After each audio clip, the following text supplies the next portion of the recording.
He's still inside of the manor. We are going to Africa and try and teach people. I don't think he wants to go to university if he wants to be an astronaut. I'd like to find out all about the moon and all that.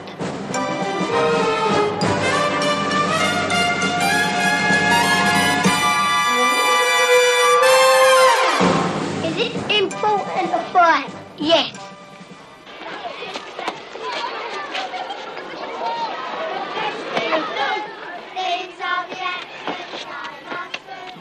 I want to be a jockey when I grow up. Yeah, I want to be a jockey when I grow up.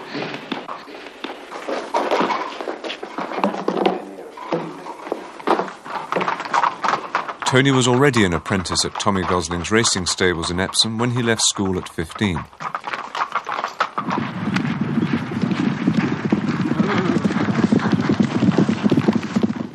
This is a photo finish when I rode at Newbury. I'm the one with the white cap. I was beaten a length and a half, a third, and I had a photo finish. So I took it out of the box and kept it as a souvenir. What will you do if you don't make it as a jockey? I don't know. If I knew I couldn't be one, I'd get out of the game. Wouldn't bother. And what do you think you would do then? Lower on taxes. Tony didn't make it as a jockey. He had 3 races, wasn't placed, and gave it up. At 21, he was doing the knowledge, learning to be a London cabbie. I will be a cab driver, and I know I will. And I'm going to prove every person who think I can't be a cab driver wrong. I'm going to get that badge and I'm going to put it right in their face, just to tell them how wrong they can be and how underestimated I am. It's surprising who you pick up, you see. I once met Kojak, I picked him up, and Warren Mitchell, Alf Garnett, you know, and I said, "Oh, hello Warren, how are you, mate? Good to see you." So he ends up saying, "I want to go to Langhams Brasserie, you know, Stratton Street, Langhams." So I'm halfway there, I said, "Listen," I said, "Warren, you wouldn't..." I said, "It wouldn't be you if you don't sort of come out with Alf, you know. I mean, let's see how he's going, you know." So straight away, he's brought Alf Garnett to life in the back of my cab. So we're on the way to Langhams, you know. All I can hear is Alf Garnett, you know. It's the Labour government and you're lot up here. And when we get there, I said, like, "Thanks, Warren, terrific, mate. 180. So he gave me exactly 180. Listen, I said, "I know you're Alf Garnett, I know you're having trouble," sort of like, I said, "but I want you to become Warren Mitchell now, like, my tip's sort of like 20 odd pence or whatever." And he said, "Son," as in Alf Garnett still, "you know Alf's doing bad at the moment, I can't afford it." He walks away, I'm like, "You've done me like a kipper." What does it take to be a good cabbie? I think myself, happy-go-lucky character, and to take as much as what any other person couldn't take in a normal job, because it's a big world out there and everyone's a different character I pick up. Their attitudes, some of them, like the city gents, the typical Waterloo driver, please, in 5 minutes. I sort of say, "Hold on, mate, I'll get my helicopter out of the boot." I love being a taxi driver, I like the outdoor life, the independence. There's no one to govern me to say, like, you've got to be in at a certain time. Sometimes on Saturday morning I go to the pictures. Sometimes with my friends, sometimes with him. You don't. I do. You don't. I don't ever see you. You go to different pictures. Have you got a girlfriend? Nope. Would you like to have a girlfriend? Nope. You understand 4Fs? Find them, feed them, and forget them. With the other F, I'll let you use your own discrimination. I mean, this one, I tried to do the 3Fs, but I couldn't forget her. I used to work in a pub just on a Friday nights, barmaiding. and then from there one night I went to a discotheque. He was in the pub earlier on, and that afterwards we went to a discotheque and Tony was down there. And that was it. Couldn't get rid of him. Be round honey, you know. And why did you fall in love with him? Don't know. I don't know how. I don't know how you put up with me for so long. I don't know. Sometimes I don't know how I stand him. But what is it that you love I like about his him? personality. It doesn't matter who it is, he don't change for nobody. There's only one ambition, and really, I want a baby son, and if I see my baby son, that is my ambition fulfilled. No one knows that, only you now.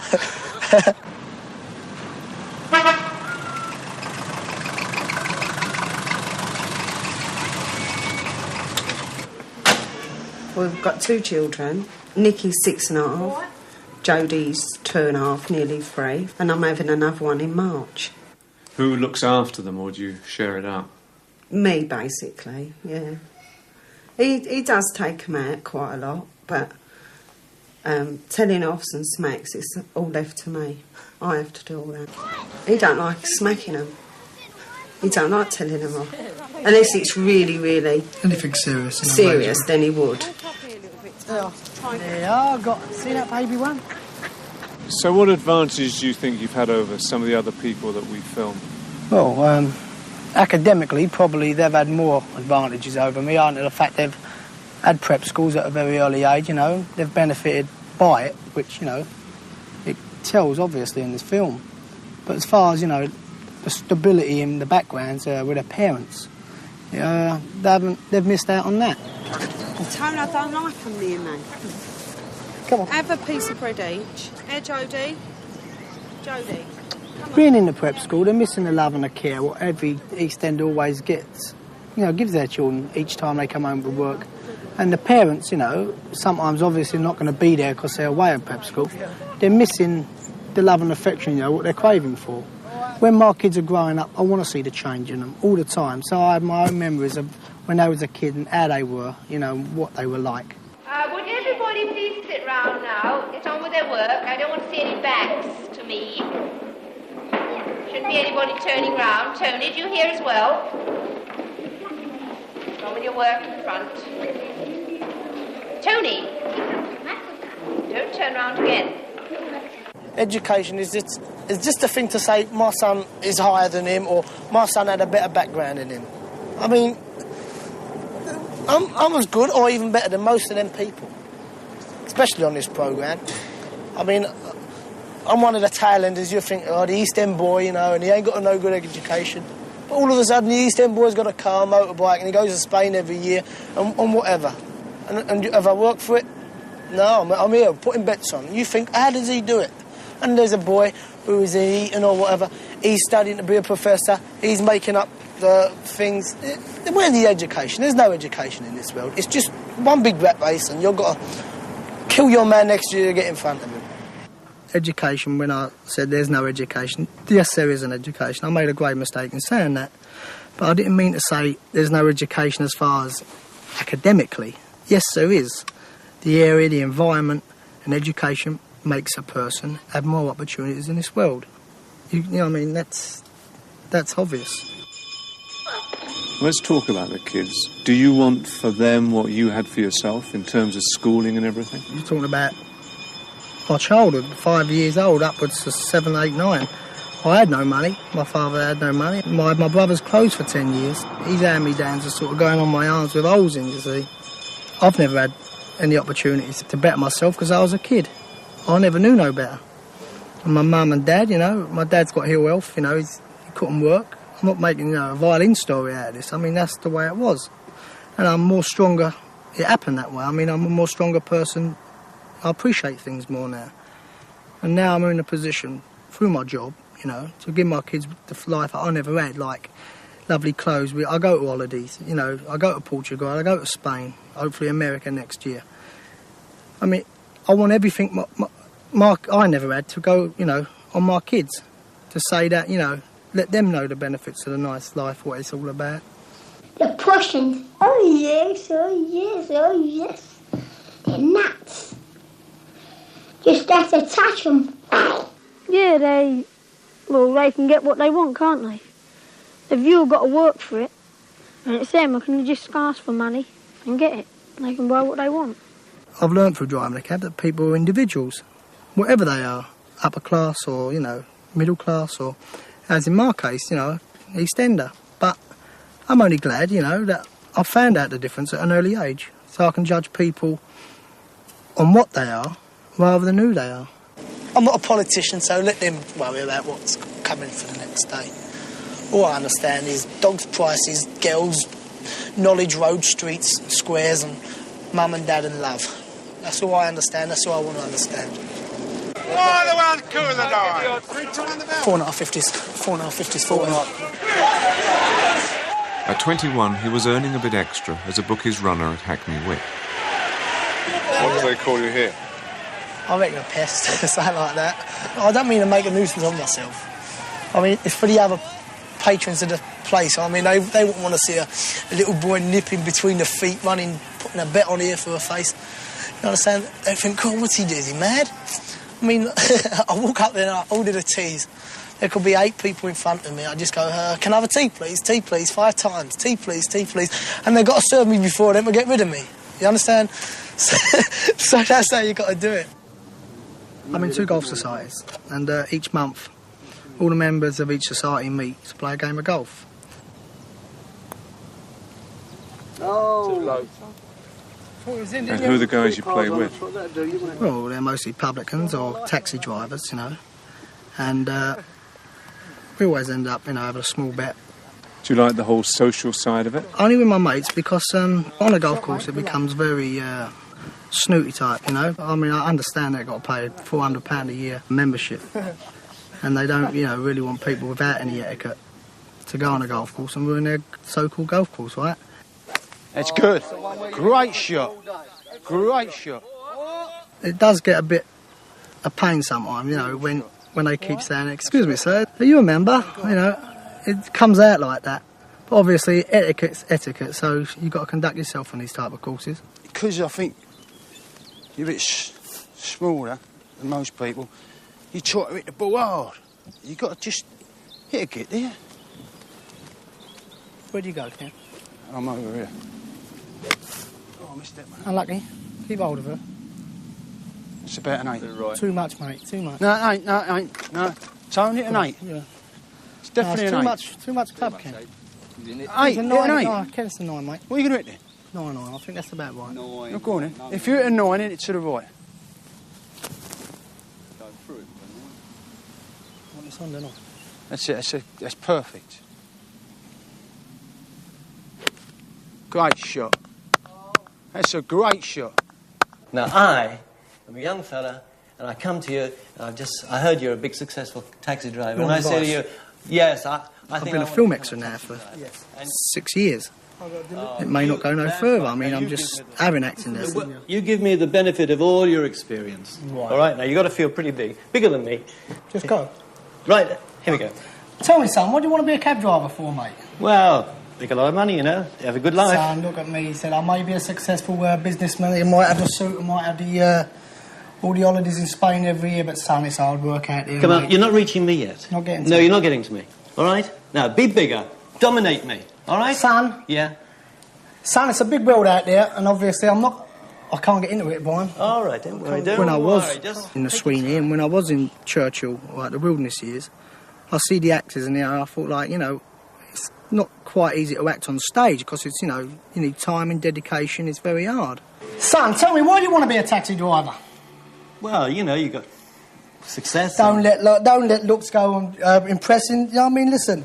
You want What to be excites you about acting? Forget it. I like it. I mean, I think to myself, like, I can do that. And I still want to have a go of it. I mean, nothing for sort of fame and fortune or anything like that. Like big Hollywood and bright lights.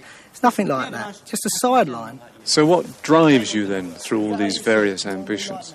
It's a philosophy of not keeping still. I mean, I'm a very overactive type of person. I mean, I like to feel that I don't want to keep still. Because life, don't wait for nobody. So you've got to cram it in as much as you can before your days are numbered. I mean, I'm made to be a happy-go-lucky type of fella, which I am. I'm EastEnder, which the attitude is, hello, mate, all right, how are you, type of thing. And I wouldn't want to lose that. How long are you going to be a cab driver? Is this what you want to do for the rest of your life? Well, at the moment, I'm very happy in driving a cab. But my wife and I always considered owning our own pub. So obviously, I think within 2 or 3 years, once I get financially straightened out, I'm going to have a go at being a publican.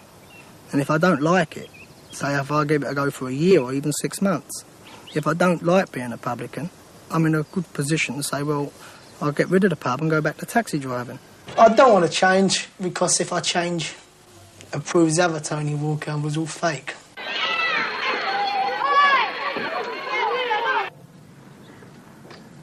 $55.20, Boris. What are the best times for you? Well, two really. The best time was when the kid's first baby was born. The next one, obviously, Jodie. But my greatest fulfilment in life, when I rode at Kempton, in the same race as Lester Piggott, I was a naive, wet behind the ears apprentice. And the governor told me, "You've got to ride, son. Friday, you've got to lose X amount of weight," which I did, £8 in 4 days. And he says, like, I go in there and they're all there, you know. I'm part of it. All my years, from 7, all my ambition is fulfilled in one moment. When the long fella come out and I'm in with him, like, in the starters calling out to register the names. And you can sort of go like, Piggott, draw, 8. Walker, draw, sort of 10. And your idol, like, you're there and the big man's there, you know what I mean? Money in the whole world couldn't buy that proudest day of my life, which my ambition fulfilled to the highest level. And I eventually finished last, tailed off obviously, but it didn't make any difference to me. Just to be part of it, be with the man himself. Couldn't buy it. That was the proudest day of my whole life. Well, I'll go into Africa and try and teach people who are not civilised to be more or less good. No, I don't want to be a missionary because I just can't talk about it to people.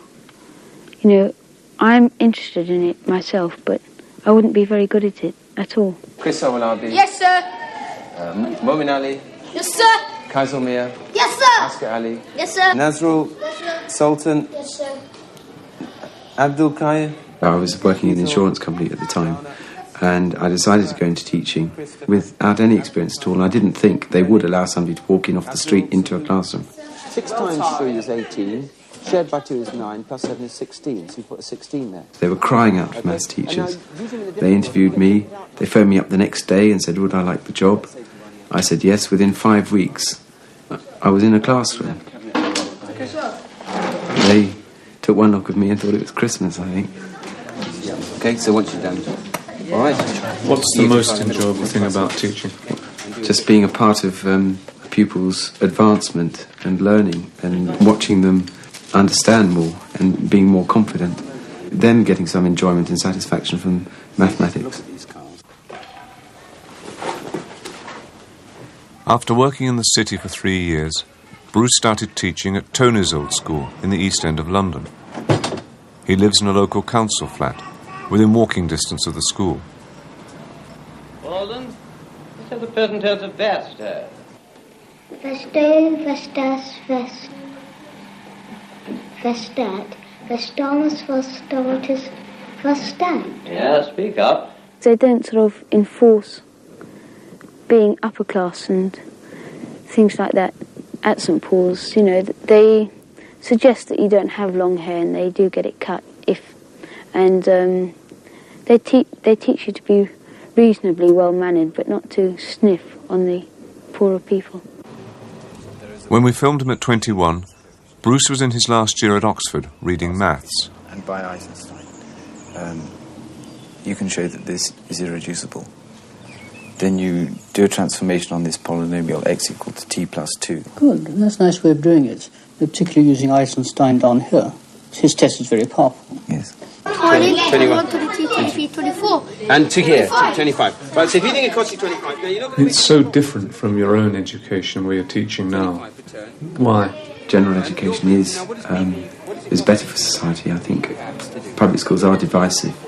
That's with no statement about my education. My education was academically excellent, and I was very grateful for it. Do you understand the game? I think there is a class society, and I think public schools may help its continuance. So you're in the lead, you see, because DSE cabs has got profit of £2 and good B cabs has got no profit at all. Okay? Now can you explain that just to Abdul, because I want him to understand what it is. I don't know whether I said, right, I must do something which is against what I've been brought up to do or whatever. I don't know, I've just found something I find rewarding. I didn't agree with the Conservatives about what they were doing with the black people, you know, racial policy. Do you have to defend immigration to a lot of people in this area? Yes, I think you do, but those who say there are too many coming in and so on, I think really are uneducated about the whole question. They should see the positive benefits that they're having in this country and see that as a result of all of this immigration, they're not being denied opportunities. It's not the fault of immigrants that there is unemployment. It's part of the political party's responsibility is to explain that and show people what is a more truthful way of representing the situation. None of the parties really seem to agree with me. But I think if I had voted, I'd have voted Labour. I am about the only socialist in my village. And I go into the pub and sort of expect to stand up and defend all socialist policies. Sort of, this is the village socialist, no, village idiot, sorry. I just see their lack of opportunities for a lot of people. Obviously, unemployment is a great feature in many people's lives and many families' lives. And teaching children, sometimes you wonder what's going to happen to them. It seems to me that the leader of the country at the moment should be one of the most unpopular persons in the country. And yet she gets away with everything. She, as far as I can see, has done lots of damage.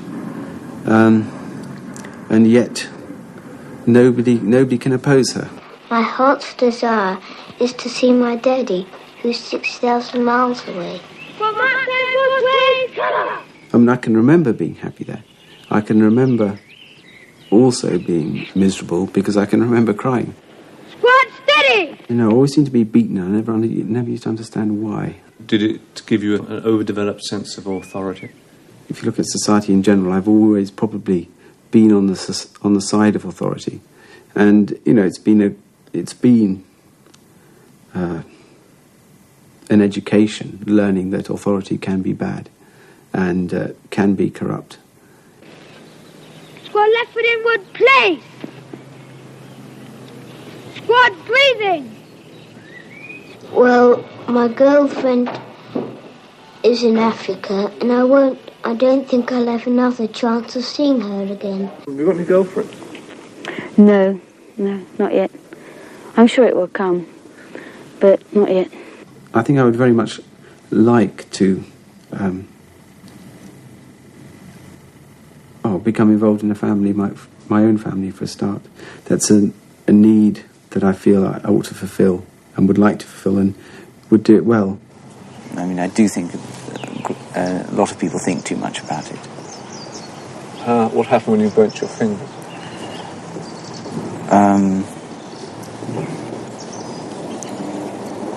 I'd rather not talk about it, really. Well, no, but I didn't really mean that. I mean, I didn't mean that I don't want to talk about it. Just that I need quite a long time to think about it, really. I think I'll possibly get a little serious and don't quite understand the modern sort of way of behaving, the modern manner. I think I'm a little old-fashioned. Now, at 3 o'clock, I'm going to come and pick you up from art. You'll only have one art lesson. So if your art teacher forgets at 5 to 3, ask her to say we should be packing away now, and I'll come and get you.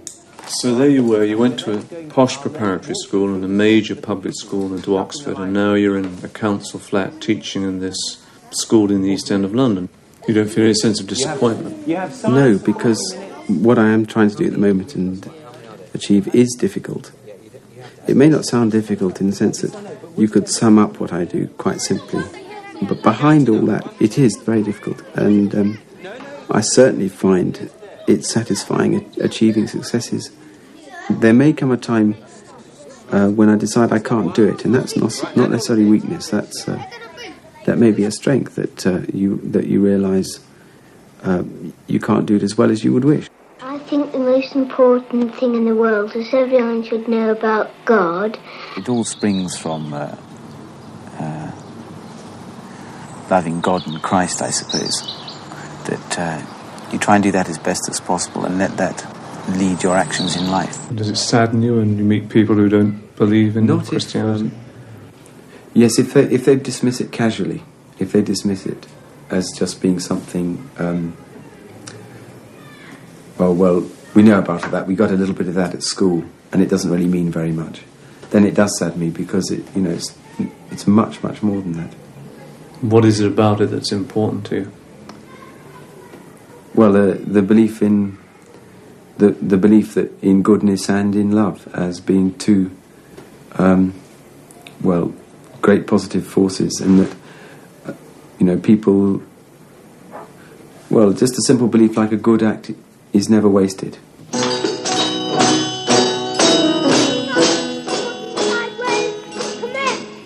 Certainly, you can observe somebody when they're 7 and identify particular things which maybe are then always with them, whatever else happens to them. People possibly say I'm a little innocent at times or naive. I used to get worried about this and think perhaps I ought not to be taken in or deceived, or I'm not talking about love now, I'm just talking about generally speaking. But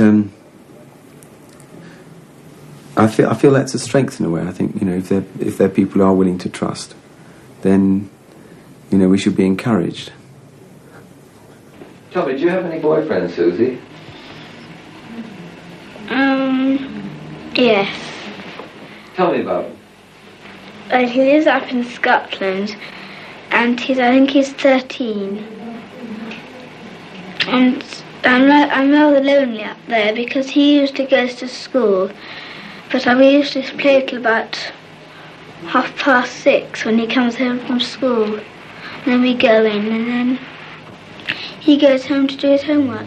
Have you got any boyfriends, Susie?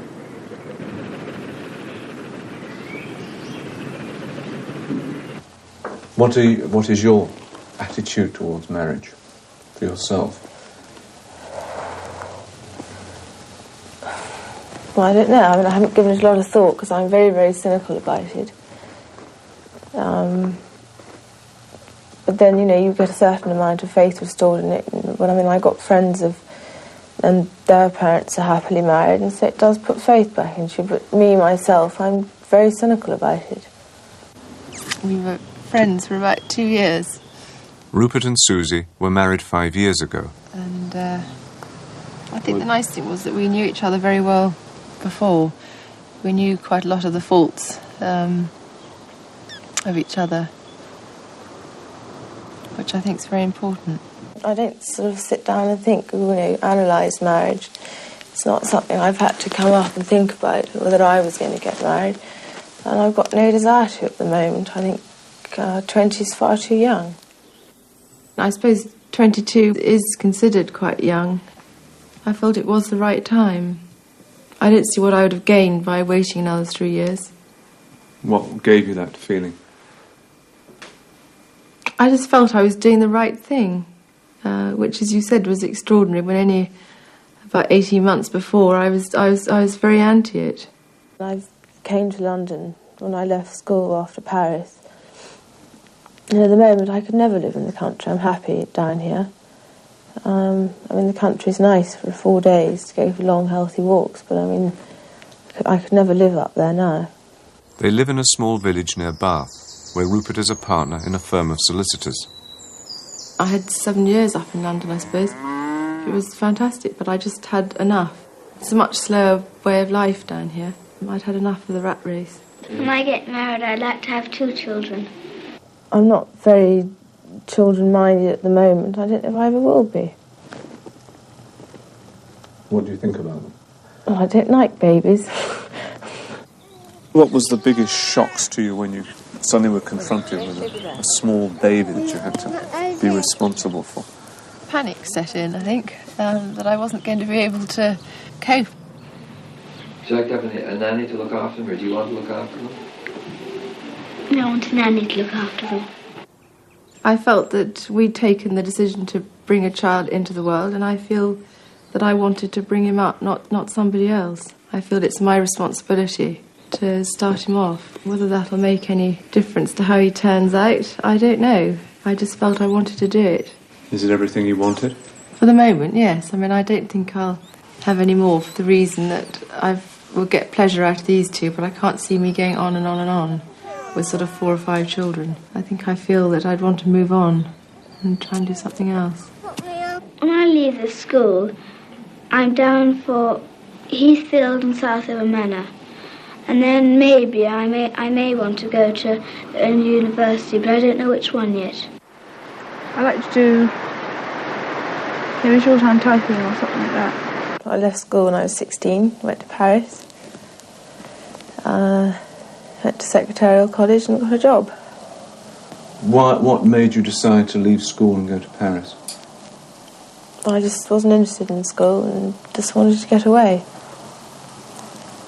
And why did you choose Paris? I don't know, it was my parents, really. Now I got to the stage in my life where I've got to make my own decisions. You've got to learn to fend for yourself one day.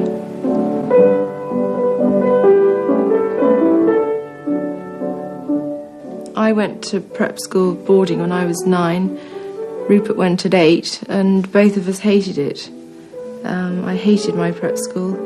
I just feel it's too young to send a child off, and we both feel we'd never send Thomas and Oliver off. Probably maybe till they're 13. I think 8's much too young. So we will definitely keep them at home. Do you still want to send them in the private sector to school? I think we will, yes. But as I said, not till they're 13. Why did you choose the private sector as opposed to the state? I suppose it's what we had, it's what we know.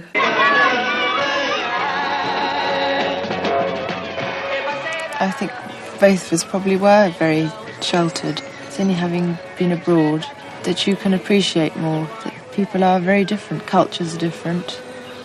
But I think as I was growing up, I think probably I was far too sheltered. What do you think about making this programme?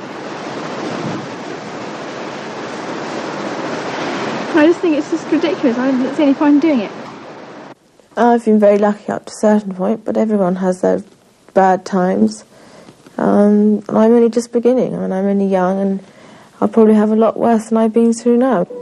I mean, you're a child, you always think how nice it would be to be grown up and independent and things.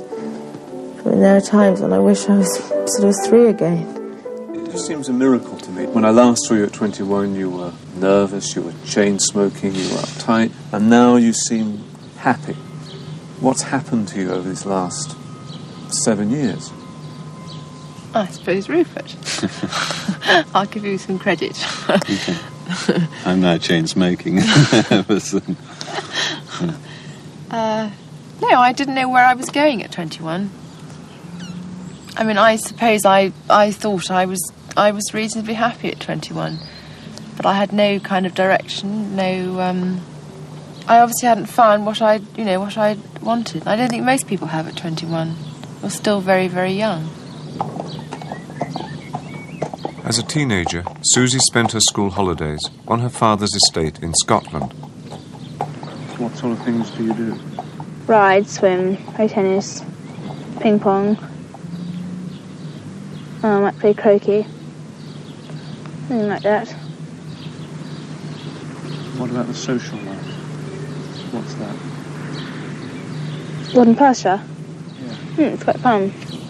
Well, obviously any child going through their parents splitting up age 14 or at a very vulnerable age, and it does cut you up, but you get over it. It's not, there was no point in them staying together for me, because it was worse. I mean, the rise, and it's worse. If 2 people can't live together, there's no point in making yourself. My father died 3 years ago. It's very hard to describe to somebody how you just take the loss. It is terribly hard, and even now I still can't believe my father's not here. It's still sinking in, I think, even after 2.5 years. He was up in Scotland It was in that very bad winter of 81, and we were literally snowed in, and I couldn't get out.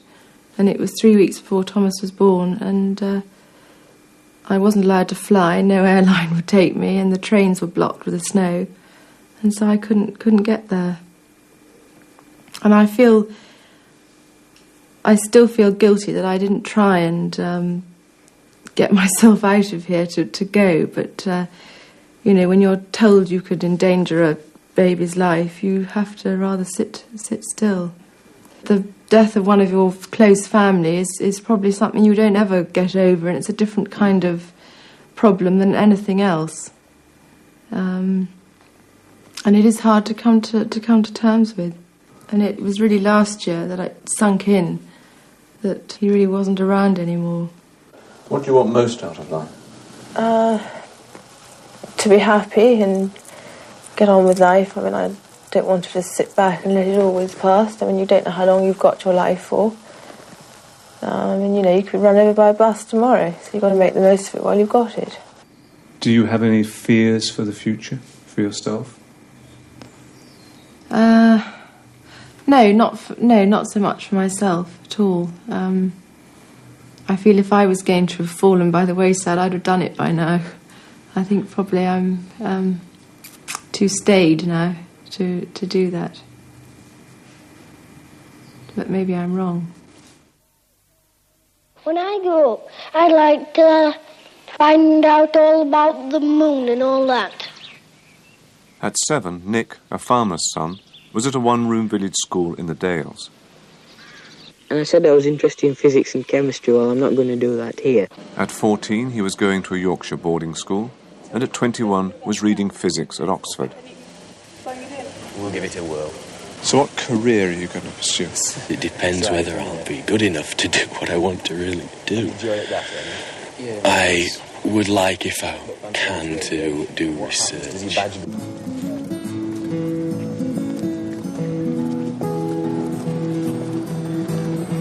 He is now in America, an assistant professor at the University of Wisconsin, earning $30,000 a year. The gas in these experiments is at a temperature comparable with that of the sun, whereas in a power reactor it would be maybe 10 times the temperature of the sun. And we're trying to induce that gas to fuse.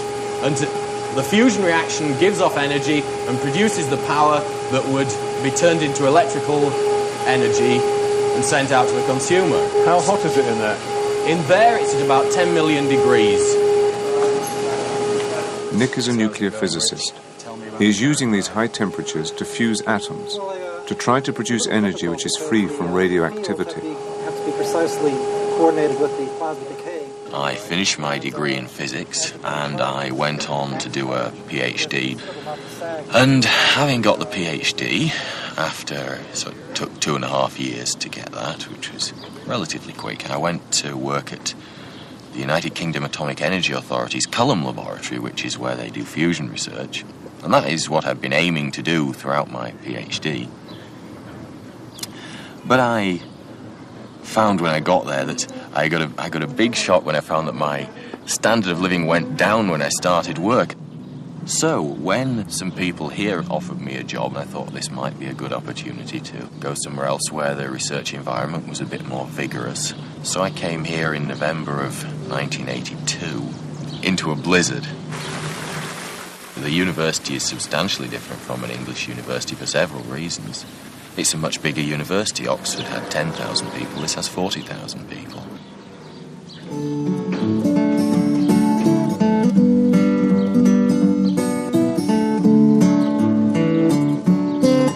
I guess the mixture of people who come here are different. A far bigger fraction of the population go to university here.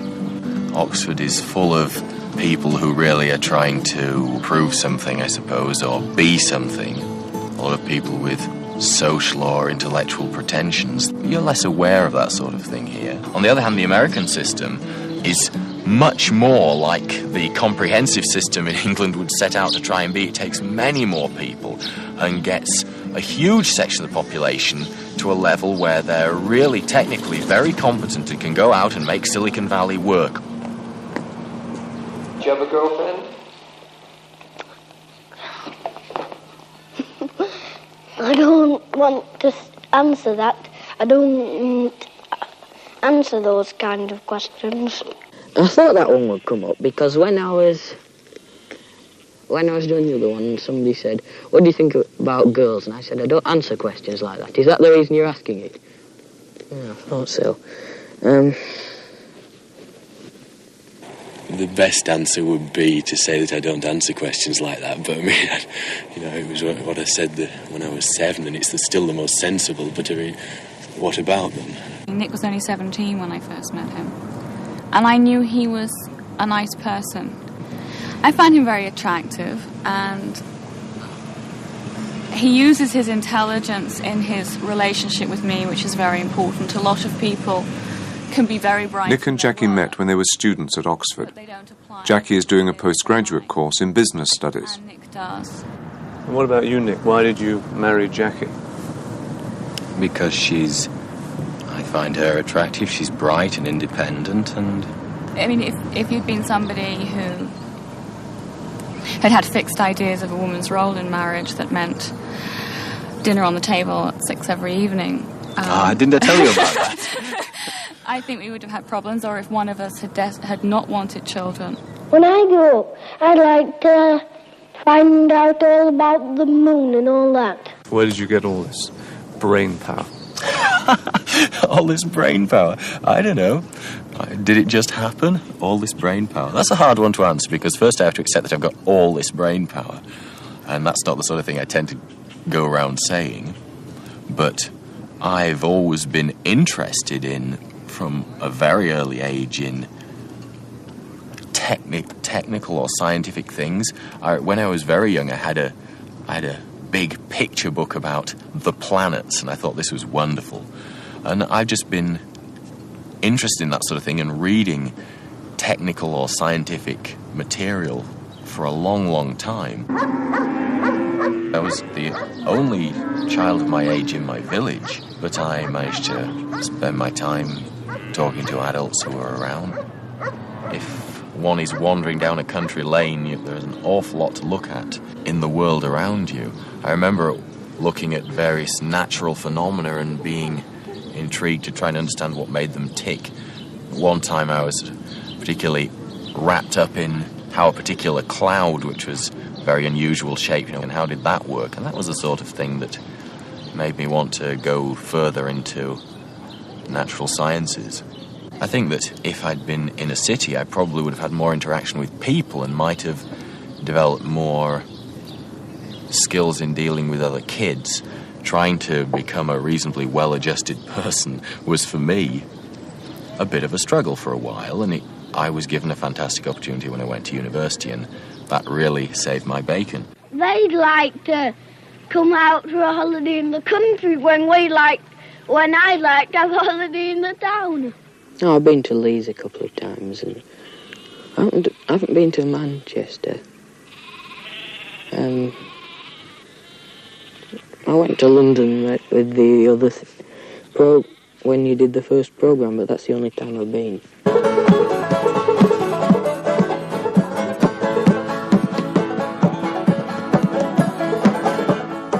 What attracts you about America? It's an exciting place to be. There's a lot going on in terms of research and other things, but I really came here to do research, but there are more opportunities and just a general feeling of more going on than I had previously. The place is less hidebound, it's less bureaucratically tied down, so it's much easier to go out and get things done than in England. Do you get lonely here? You just tend to get stuck into your everyday routine and you don't think about it. But when you call home, then you realise how far away you are. And now it seems acute because both our families are getting older. Even if you think in terms of seeing them once every 2 years, that's not so many you're thinking times, only about 10 times, and that's awful. When you think in those terms, you realise you really are in exile. Does this put a pressure on your relationship? No, I think it binds us together because we just have one another over here. In 21, some of the people were saying that they felt it was immoral to emigrate, immoral to leave. Do you have any feelings about that, since you're the one who's left? In my position, I don't feel that I'm letting England down, because I don't think that England particularly wanted me there doing what I was doing. It had trained me marvellously. I'd gone through a wonderful educational system. Particularly Oxford was a fantastic experience socially. Again, it was a great place to try and develop emotionally. And the academic standards there are absolutely superb. Having trained in a very academic fashion there, and I then went out to try and do something with all that training and found that society just wasn't terribly interested in what I was trying to do. So how can I feel that I'm betraying a country when it doesn't want me to do what it's trained me to do? The big issue for us at the moment is how we're going to manage to have kids and run two careers. We don't want to miss out on the chance of having a significant career, and we don't want to miss out on the chance to have kids and to be involved with them. No, but in those early formative years, would you be happy for your children to be brought up by Jackie and Jackie not be able to give them the full attention? Well, it's not. I mean, that's putting it in a rather strange way. Yes, I mean, I want. Not just me. This is an area I pay lip service to the idea of equal shares on this as well, and it remains to be seen whether I would actually live up to my intention. Yeah, there are several things I think to be said here. That if we both work in academia, that will make life much easier, because as things are at the moment in the States, if you have a computer at home, you can come in to teach and to give office hours to your students, but you can work half of the day from home. But I don't want to be the person left behind while Nick flies in and shares an adult life with his children at college and working. I want to be there too. Is she difficult? At times, yes. Whenever we have an argument, she does have a tendency to explode, I suppose.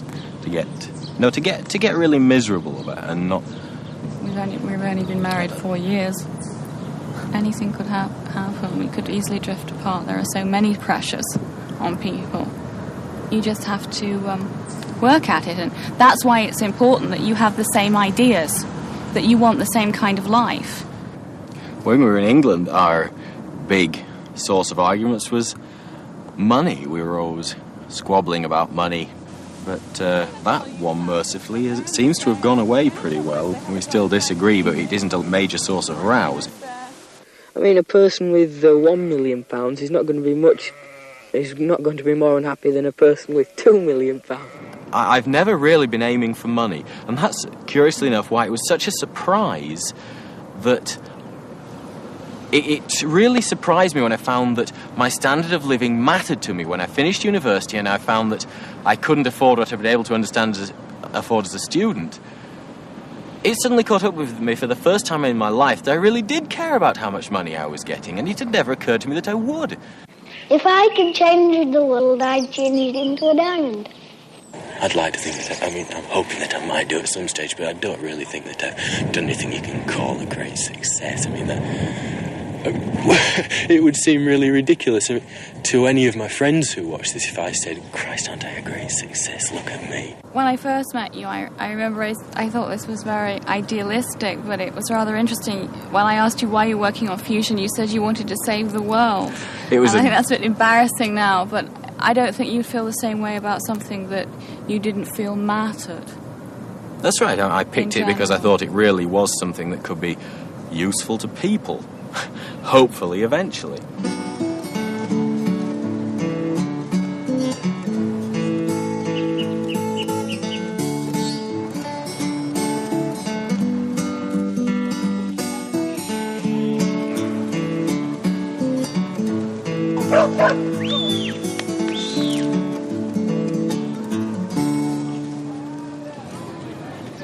Yes, it would be a disappointment if I didn't achieve very much, but I'm not worrying about it very much. I've just got to go out and make it happen. I don't think you want to go to university if you want to be an astronaut. Well, changed my mind completely, of course. I think it was just the imagination that 7-year-old has. I might be living in cloud cuckoo land, you know. Sort of, Mum and Dad might say, no, son, that's not life. You don't get a job you like. But I'd like to think I could. Teachers are undervalued. and underrated. And the system is beginning to crumble. You know, people outside of it don't realise that, but it is. And it's very disillusioning. You know, you don't feel you're getting anywhere. And, of course, the money as well, which, whatever the papers tell you, is abysmal. Peter left his comprehensive school in Liverpool and at 21 was studying history at London University, living in student digs. And the facts were that I'm not particularly an intelligent person, just reasonable, I suppose, but I'm not a genius, and I just went to college on 3 reasonable A-levels and just didn't do very much work for 3 years, just did the bare minimum. Turned up to lectures, wrote a few essays, and you get a degree for it, and it's a joke, really. Once Carolyn Tedford said she loved me, and I'm going to marry her when I grow up. Doesn't appeal to me at all at the moment. For me, I'm just gone 20. I haven't even been abroad yet in my life. So there's no way I'm going to get settled down. What was it about Peter that you fell in love with? Who said anything about love? I don't know. We have a very much the same attitude, much the same general attitude to life, even though we're very different in personality and in the things we like to do. What is it about his personality that attracted you? Well, nothing really. Not a great deal. Peter and Rachel have been married 4 years and met at Teacher Training College. They have just bought their first home, a terraced house in the centre of Leicester. They both have careers. Peter teaches in a comprehensive school, Rachel in a college of further education. There are 2 risks, either for one of us to follow the other around and therefore perhaps become frustrated and dissatisfied that you didn't initially follow your own line or your own individual wants. Or there's the risk that you take that you perhaps do have to part sometimes for jobs or whatever, or for what you particularly want to do. I think the latter risk is much more worth taking. So you would be prepared to part? Yeah, I mean, obviously there is an element of compromise, otherwise why get married? And do you have any plans for children? Not at the moment, no. I haven't really thought about it seriously.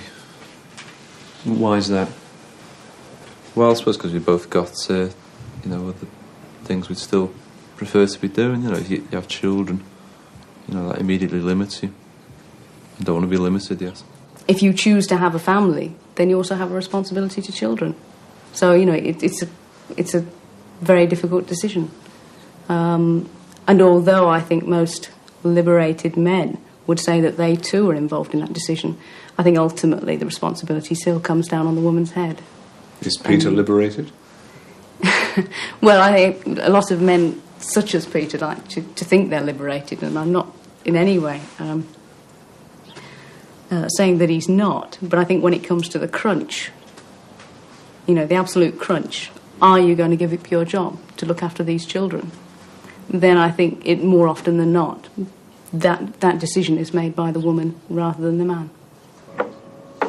If you do have children, would you want them educated in the way that you've been educated? I don't know how things have changed, but basically you've still got this emphasis on just getting through exams, which isn't really education. Because most of the stuff you come out of school with is absolutely useless. You just don't need it. So how would you bring them up, educate them? Well, I don't know. I suppose the easy answer is teach them more relevant things, get them to think for themselves a bit more, which schools don't do enough. I mean, would you contemplate putting them into the private sector of education? No, definitely not. Why? Well, it's just a principle, that's all there is to it. And what is the principle? Well, the principle is that the private schools help to keep the old class system going. They're part of it, they perpetuate it. So I'm certainly not going to be involved in that. When I came through school at the end, perhaps, of let's say that the ideals of the 60s were still there, even though it was the 70s, and that one was always led to believe that there were golden opportunities. But of course there aren't. And very much now, people of my generation are beginning to realise what perhaps 16-year-olds know now at 16, I am only just beginning to see that now at 27. That in fact, there's no such thing as sort of mobility in any sense of the word. It's very difficult to move up. Do you think you've had as fair an opportunity as other people? No. Of course not. In what way? Well, other people got it made for them still, haven't they? They got it all lined up. How? Well, like the public school lads. I don't want to slag off people who are in the programme with me. I'm not slagging them off personally. But I mean, they had it set up for them, didn't they? It's a big problem. Quite a lot of discussion, I think. The workers do tend to take a few liberties as regards strikes. I would like to think that democracy is here to stay. Perhaps we haven't got full democracy. In fact, we probably haven't. It's a pretty good system. Are you surprised by the way England's being governed? I'm not surprised with the people who are governing us at the moment, no. Why? I've even stopped being amazed. Why? Why? Well, I don't want to get dragged into party politics, but basically this is the most incompetent, uncaring bloody show we've ever had. Well, if I can't be an astronaut, I'd like to be a bridewell sergeant in the police force, like my dad is. Do you want to be rich? I wouldn't mind, no. I think once I can get myself going, I can work solid, yeah. But it's the motive, which is very hard to acquire. Yeah. I'm dead lazy. Well, what are you going to do about it? Not much. I'm just hard to get... I'm not the sort of person who can get charged up very quickly. I am really lazy, if I've got things to do, I'd sooner make a cup of tea first and read the paper. He always looks on the negative side of life before he looks on the positive, whereas perhaps I'm the opposite, and that, in a sense, is an area of conflict, yes.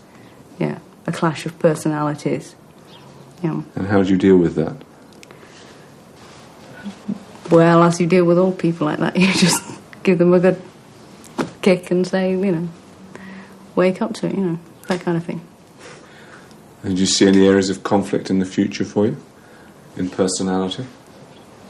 No, I don't. Not really, because I think we both appreciate each other's personalities. In fact, it would be quite dull to be exactly the same. I mean, there is something quite exciting in being different, in that it isn't as predictable.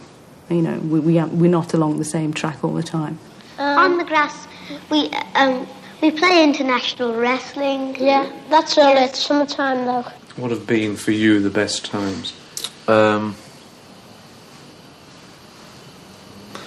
Tommy Smith scoring the second goal in Rome. Definitely. One of the all-times.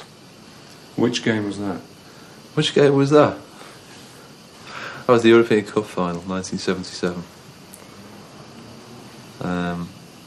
No, it's hard, after that was all... Nothing else compares with it, really, so it's hard to think of anything else. I'll tell you what was another good moment. That was a group I played with, doing quite well on a few occasions. That was good. Tell me about that. That's just a local band. I was until fairly recently. Just played pubs and that, but it was very enjoyable. When you get a good reaction from people, it's just one of the best things you can have, really. Do you ever get that in your work? No, God, no. Why? Well, what are you asking? They like applaud at the end of each lesson or something. No, just that excitement, that communication. No, I don't.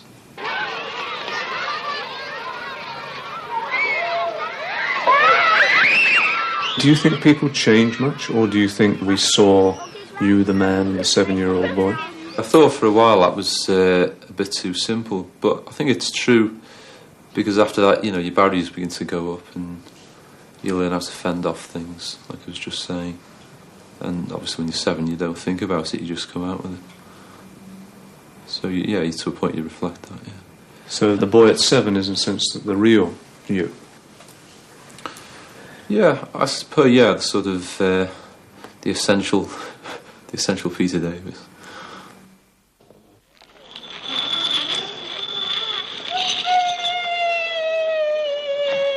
There were 9 other children filmed in 1963.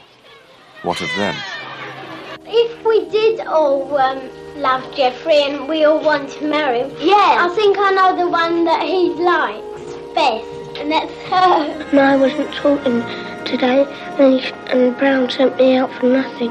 I feel like bundling when there's already a fight. If I can't be an astronaut, I think I'll be a coach driver. I read the Financial Times. What's happened to these children? Where are they, and what are they doing? We'll see tomorrow night.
Someone comes up and starts fighting them, I think it serves their right. I know the one that he likes best, and that's her. I think it's not a bad idea to pay for school.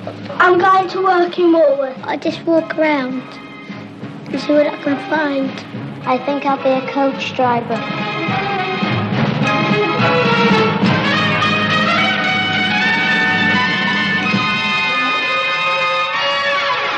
I don't like the big boys hitting us and a prefect sending us out for nothing. I know I prefer to be alone, really. And when I said that, I know even now, I meant that. You know, if someone dropped me out in the Sahara Desert, I probably would have been happy, more or less, if you get the point.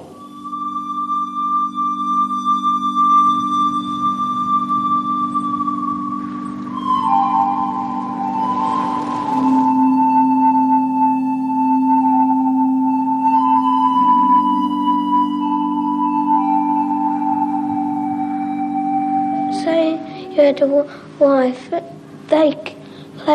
say you had to eat what they cooked you, and say I don't like greens, well I don't, and say she said you have to eat what you give, so I don't like greens, say she gives me greens, and that's it. I find it hard to express emotion most of the time, although I'm getting on top of that, worn out, you know.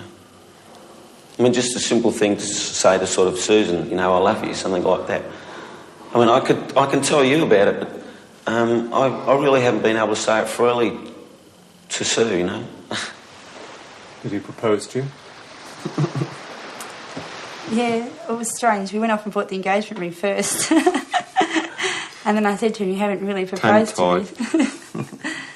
As you can gather, he's sort of very shy. What was it that you fell in love with? What is it about him? His helplessness, I suppose. It was the motherly instinct in me to pick him up and cuddle him. And he's also very good looking, I think, but he doesn't agree with me. And in the summer he's got this cute little bum in shorts.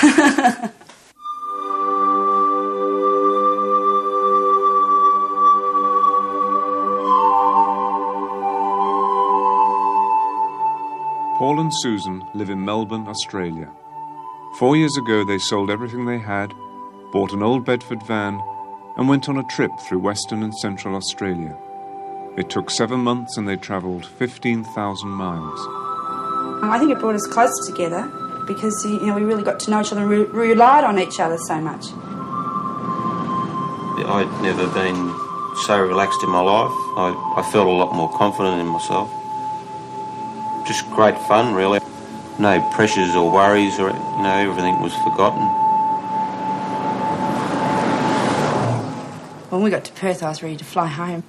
Being together so much, it was hard. But then we settled down, and we must have settled down really well because I got pregnant and everything, so something must have been going right.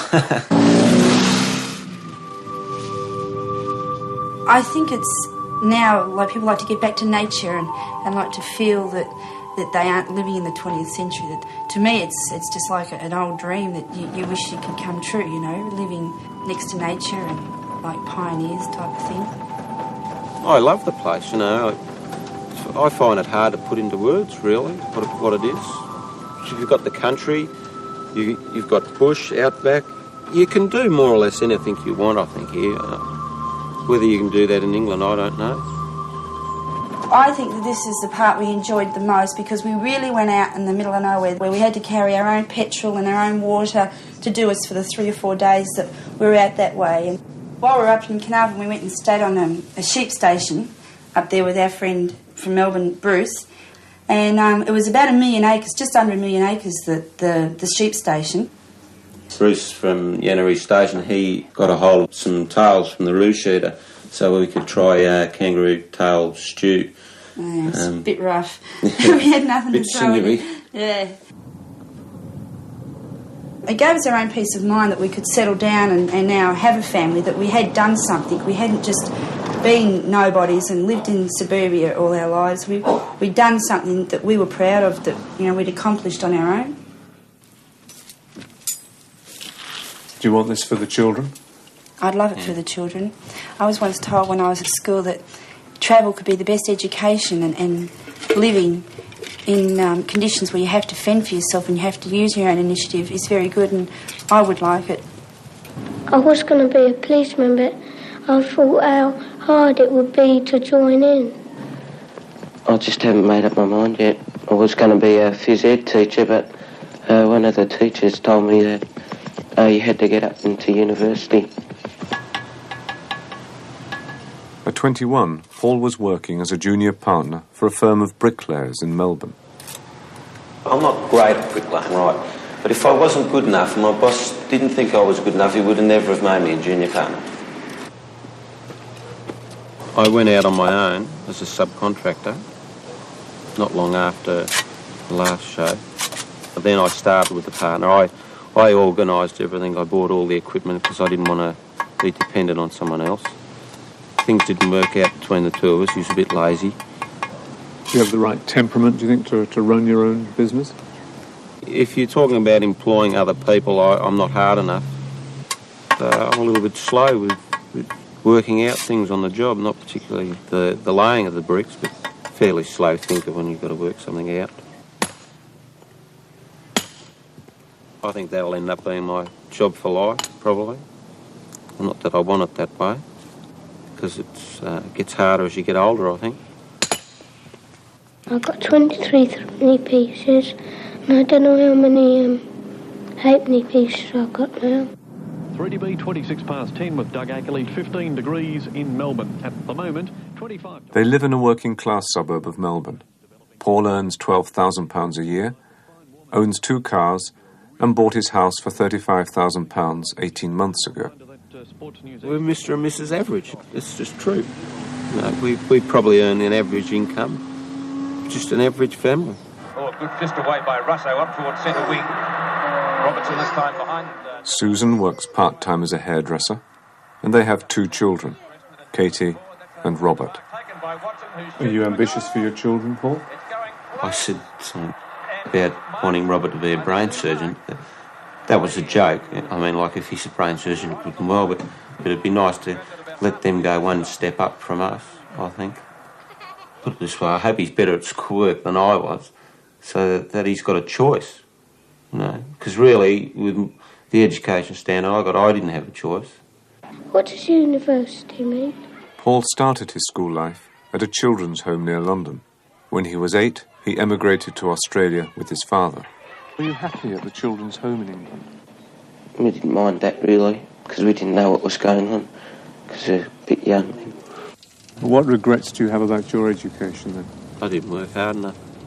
I was just very lazy at school. You know, if you're lazy and you don't work at school, you suffer for it. There needs to be a little bit more discipline. If private schools are better, you'd be far better off spending your money sending your kids there than getting a video or new television, swimming pool or something like that, I think. What else do you want for your kids that you didn't have? A happier family life, I think. But don't get me wrong, it wasn't miserable. I think it could have been better. I think that'd be one of the most important things. My mother and father they separated originally, I think. They eventually got divorced. I went to the boarding school for 1 year and then we immigrated to Australia. My father got remarried. How did you get on with your stepmother? Pretty well, but like I said before, I mean, I'm not just not close, I'm not really close to my father either. Is that the biggest job you've got, really? Do you have any regrets about the fact that you weren't closer to him when you were younger? Yeah, I suppose it's all wasted time in a way, I suppose. I mean, he was always there, you know, I could always talk to him, but it was different. We were sort of distant friends. I mean, we always got along fairly well. We didn't see much of each other. Say hi to Pop. Say hello to Pop. Here's Grandad. Hey! It's Grandad. He said, actually, to his wife Barbara that he missed out on his own children. He's not going to miss out on these. Divorce was something new to me until I grew up and knew what the meaning of it all really was. There was no divorces in our family. I think of what Paul's been through. I mean, Paul doesn't say it's very bad, but I wouldn't like that for my children. It does worry me, you know, because it happens so much these days. Only time will tell what happens. Divorcing your wife, what does it get you? It messes up your own life, messes up your kids' life, your wife's life. I don't think half the people that get divorced even think about it properly. What mark has it left on you, the fact that you were brought up within a bad marriage? The only thing I can say that I think might have come from that is just my lack of confidence and being able to show my feelings, really, I suppose.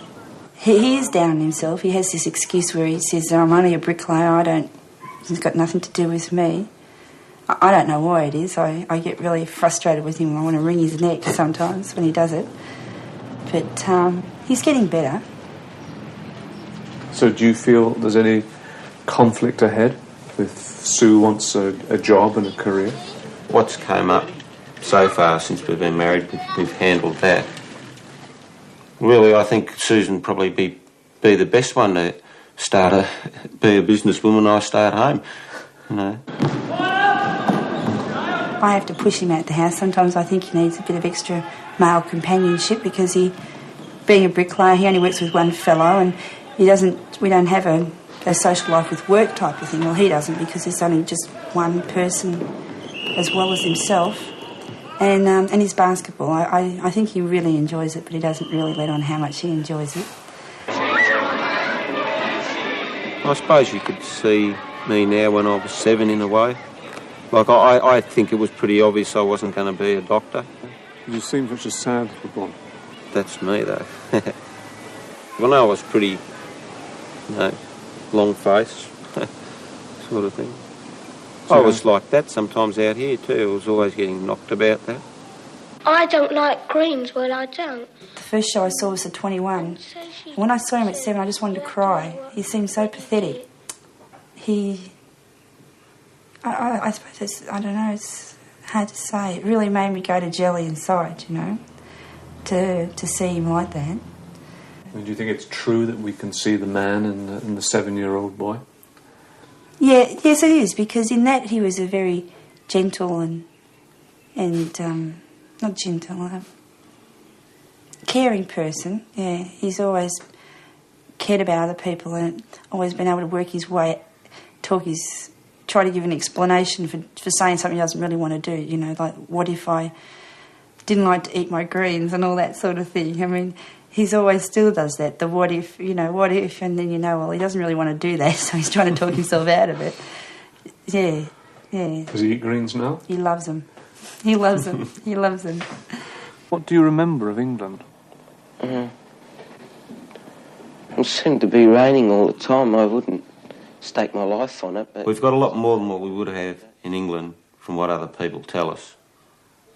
But there again, when it comes to work, I don't sit down on my backside. I'll go and chase it. So it's hard to say. But I'd say, like, in general, I've probably done better here than what I would have there.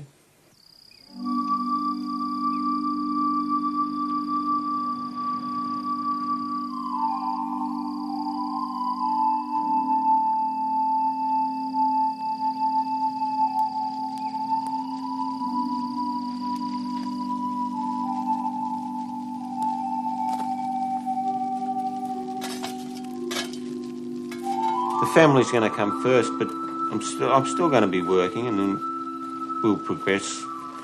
I'd love Paul to build me a house, and I know that he'd be happy once he's done it. Something like he's got his children, and then to build his own home, it really would be the icing on the cake for both of us. I read the Financial Times. I read the Observer and the Times. What do you like about it? Well, I usually look at the headlines and then read about them. About it. Mm. I like my newspaper because I got shares in it, and I know every day what the shares are. Misers like you. No, but on Mondays they don't move up, so I don't look at it. What's the point of the programme? It's the point of the programme is to reach a comparison. I don't think it is. Because we're not necessarily typical examples. I think that's what people seeing the programme might think. Yes. Falsely. I mean, they tend to typecast us. So everything we say, they'll think, oh, that's a typical result of the public school system. Yes. I mean, do you think there's any truth in the ideas behind the programme, that certain people have more options than others? It's certainly true that more people know they have more options or imagine they have. I think in practical terms, the difference in numerical number of options isn't that great. But the mere knowledge creates an option in itself. Yes. So I think we do have more options. And it is undesirable, but it's very difficult to correct. I don't think it is undesirable at all. I think what's undesirable is people who have had options don't take best advantage of them. When I leave the school, I'm going to College Court,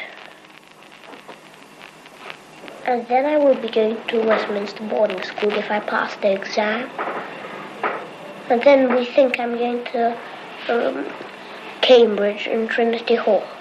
John went to Westminster School, and at 21 was in his final year reading law at Christ Church, Oxford.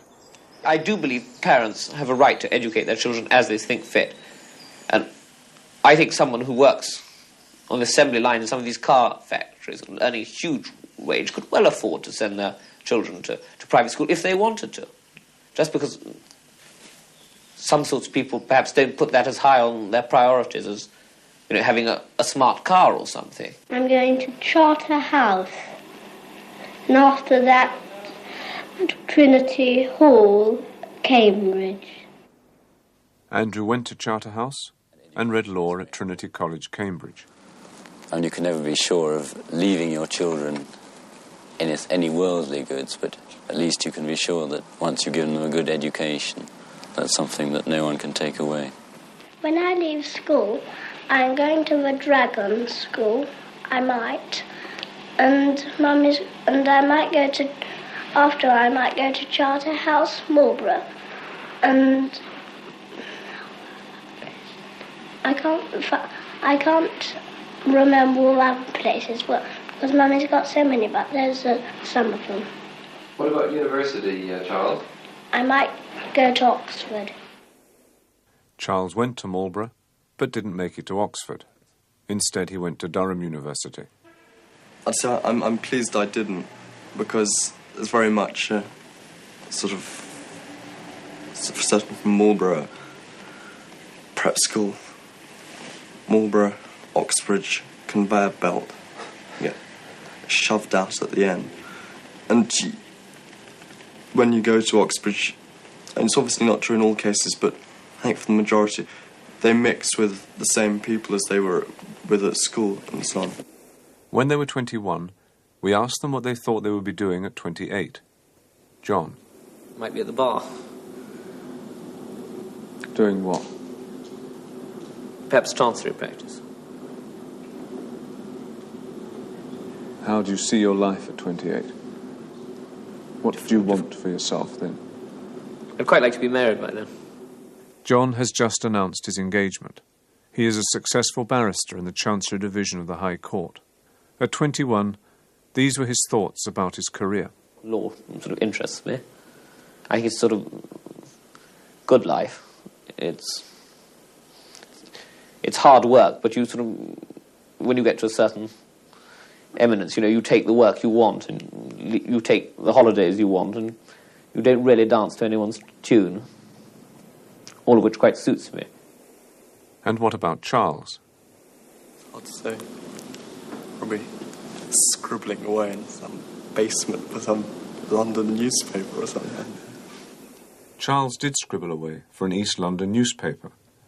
He moved on after a year and joined the BBC, where he now works as an assistant producer. And Andrew, what did he want? I'd like to be a solicitor, and also fairly successful. Andrew is a solicitor, working for a large firm in the city. What qualities do you think it needs to be successful? Well, you have to have a legal ability in my business, obviously, and you have to have a sort of bedside manner as far as your clients are concerned. Because there's no good being brilliant if you can't communicate with your clients. What do you think about girlfriends at your age? And Tell me what you think. I've got one, but I don't think much of her. The girls never do what the boys want them. They always start playing with dolls when the boys want to play rough and tumble with them. It's quite true. I don't think I financially come from the same background.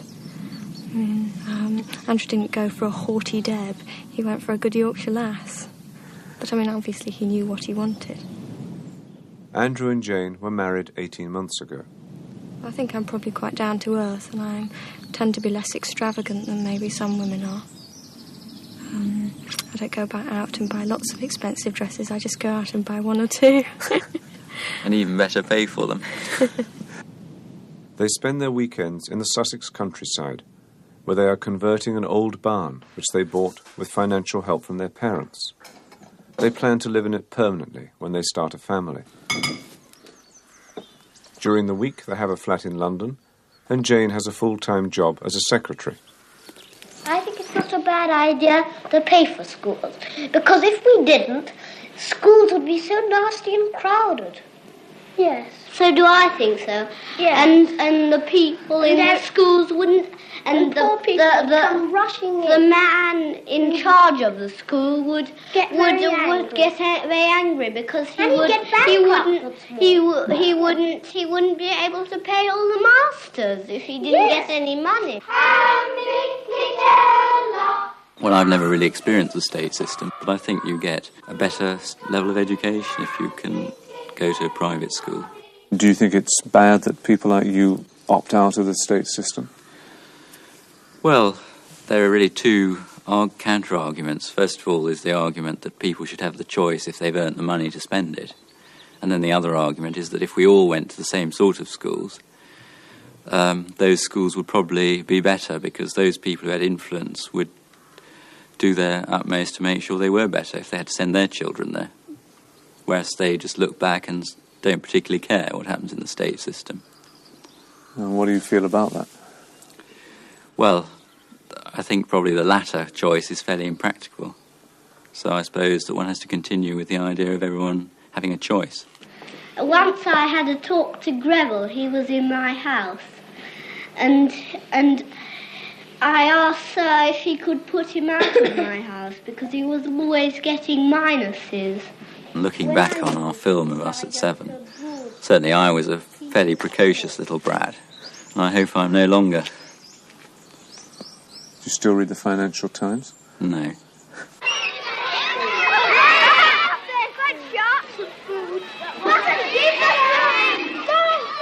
mustn't give it! No,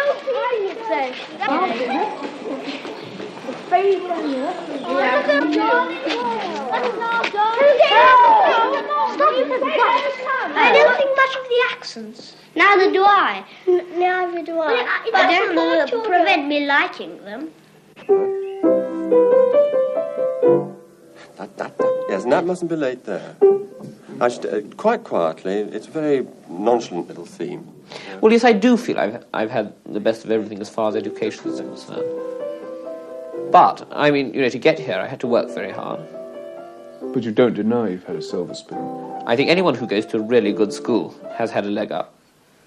But, I mean, I wouldn't say I'd been unduly privileged if I'd missed the exams in my school and had to go to sort of grotty public school. I would have thought I'd had any advantage at all. Yes, I must say, all this talk about opportunities, it's something I did slightly object to in the programmes. We were shown at the age of 7 outlining sort of the academic sort of career that most of us did in fact pursue. You know, each sentence ended up, you know, John is at Westminster, Andrew is at Charterhouse, and everything, implying that we just sailed through, you know, merely manifesting an intention at the age of 7. It didn't show the sleepless nights, the sort of poring over our books, the sort of, you know, all the sweat and toil that got us to university things. It was presented as if it was just, you know, part of some indestructible birthright that we went to all these places, and I thought that was unfair. It didn't show us sort of having to do beastly jobs in the holidays, you know, to make ends meet and things. It didn't give a very real sort of impression. Do you want to be rich? Well, yes, because I don't want to be tied down to the dullness of an everyday job. I want to be able to have enough money so I can indulge in, you know, things that might interest me, like collecting paintings. And I do believe in a sort of ordered and structured society, and I think, you know, we're not exactly alive for very long, and we've each got our own job to do and our own little position to be in. Some people have a better time than others, but it you know, it doesn't mean because you sweep the streets you're any less valuable than someone who's, you know, running a huge corporation. I mean, not everyone can be at the top, but as long as people are happy in what they're doing, that's, I think, the greatest good that can be. And this is what worries me about these new sort of invidious sort of class attitudes that certain sort of subversive elements are introducing, you know, based on envy and things. John declined to be interviewed at 28. He felt satisfied with what he had said in the previous films and had nothing more to add.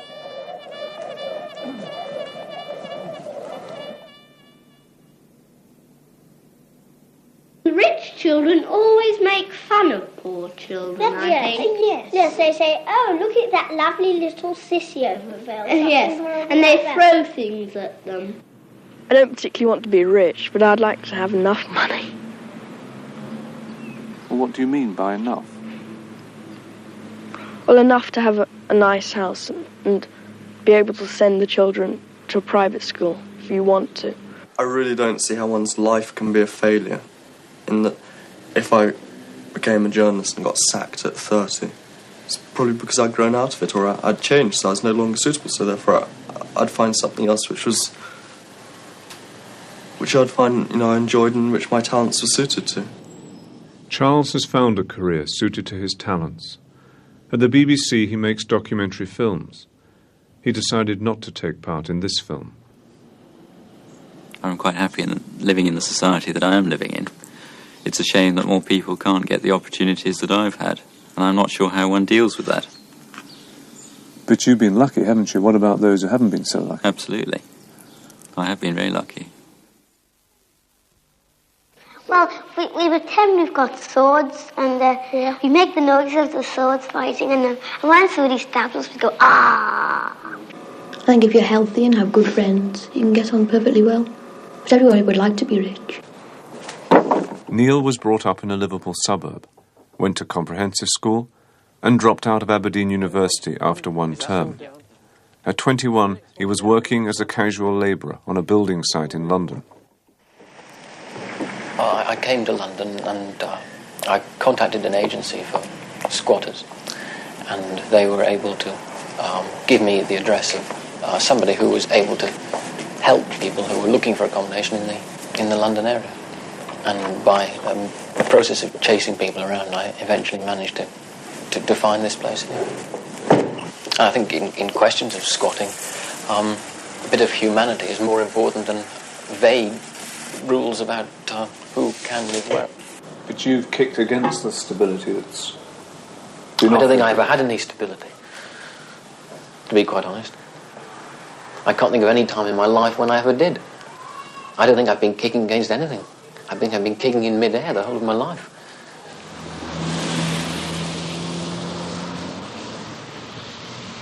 Last 3 years I have, in fact, been unemployed, but travelling quite a bit, mostly in Britain, been abroad once or twice, but not as extensively as I used to do. Thanks. Shall I put the luggage in here, or do you want it in the back? I live off money from Social Security, which does me for my rent and my food.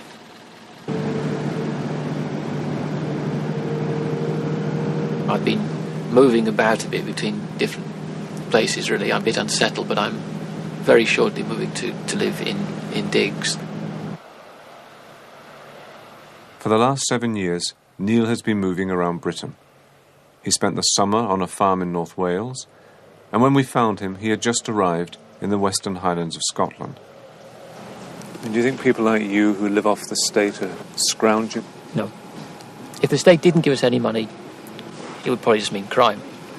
And I'm glad I don't have to steal to keep myself alive. I do it simply because I don't want to be without any money at all. If the money runs out, well, then for a few days there's nowhere to go to. And that's all you can do. I simply have to find the warmest shed I can find. Neil rents whatever kind of home he can find. The last job I had was cooking in a youth hostel, some cleaning work as well. And I was the only person in the hostel who could speak French, so I had to do a bit of that. Do you eat every day? Yes.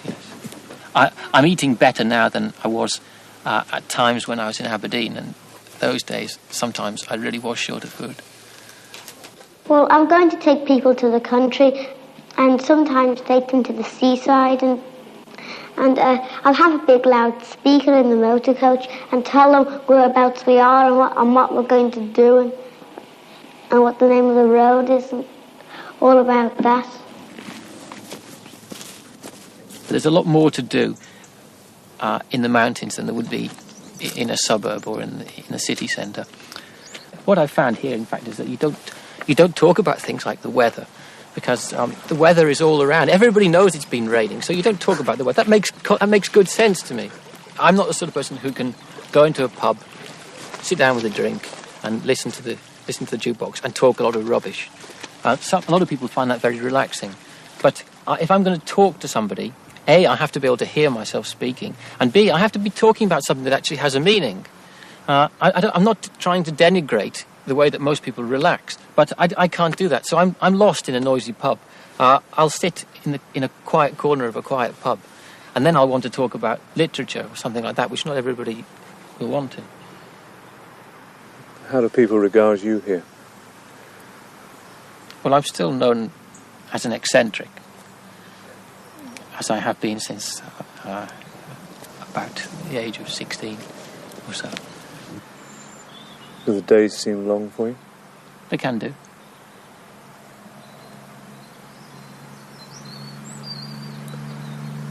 Do you have any friends anywhere? I have some good friends still in England. I don't think I need to go to university because I'm not going to be a teacher. I moved up to a comprehensive school. I found it much bigger, of course, and I found it hard to settle into at first. I did make an application to Oxford, but I didn't get in, and I think that's in the past now, and I don't know whether I would have been any happier at Oxford. It always had been a dream to get into Oxford, I think, because people had encouraged me and because I knew famous people having been to Oxford. That is still something that occasionally I think about and think, yes, I know I could have done well. I've been playing since I started at the comprehensive school since the first year. But I don't think I was half as clever as I was told I was. I think, unfortunately, I grew up against a background of fairly people of pretty average intelligence. I don't think I went to a school that was full of bright people. If this had been the case, I don't think I would have been so big-headed. I know I went to university expecting to be something of a genius and found that this wasn't the case at all. Which is a good thing for me. I mean, it's very good that I didn't come to that opinion. I don't think I was so much clever. I just think I was quite enthusiastic, particularly when it came to A-levels. I was enthusiastic about the subjects I was studying, and therefore, with the help of good teaching, I was able to get good results. What were your results? Well, I did well enough. I'm not going to boast. Well, but tell me the fact. Well, how many O-levels and how many A-levels did you get? Well, I got 10 O-levels, and then I got 4 A-levels. And did you get good grades within them? Yes, the grades were quite satisfactory. Well, I was only taking university seriously for a matter of a couple of months, 2 or 3 months. Maybe I went to the wrong university, or maybe university life didn't suit me. Either way, I felt a very great need to get out of the system. No formal education can prepare anybody for life. Just only life can prepare you for what comes. And sooner or later, you're going to have to cross certain barriers. And I don't think you ever cross those at school or at university. You come across the problem of mixing with other people, but the real problem, the real problem of becoming a success in the world is one you have to tackle yourself. On the grass, we play international wrestling. Yeah, that's all right. Summertime though. Yeah, it's only when we can go on the grass. Being in set 1, it's very, very hard to keep up with the leaders. I never have a time to relax at all. I don't know what sort of stumbling blocks should be put in a child's way to get him used to living in the outside world. Because I think maybe this is something that was wrong in my upbringing. I didn't have enough obstacles to get over. I still set myself high standards if I'm doing something I want to do. But that's important. That's not too bad a thing. But you talked also about not having enough obstacles in your life. How do you feel about that now? It's funny that, isn't it? I can't remember saying that, but now I do remember. And it seems that the whole situation is reversed. In what way? Well, now I'm a free. I've got a free hand, but I've got nothing to do with myself. So. In the winter, if you lived in the country, well, it was just all wet, and there wouldn't be anything for miles around. And if you get soaked if you tried to go out, and there's no shelter anywhere except in your own house. But in the town, you can go out on wet, wintry days because you can always find somewhere to shelter because there's lots of places.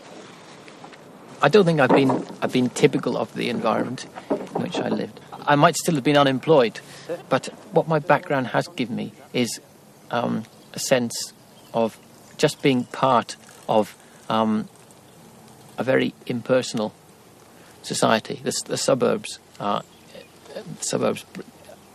force this kind of feeling upon somebody. The most you can hope to achieve is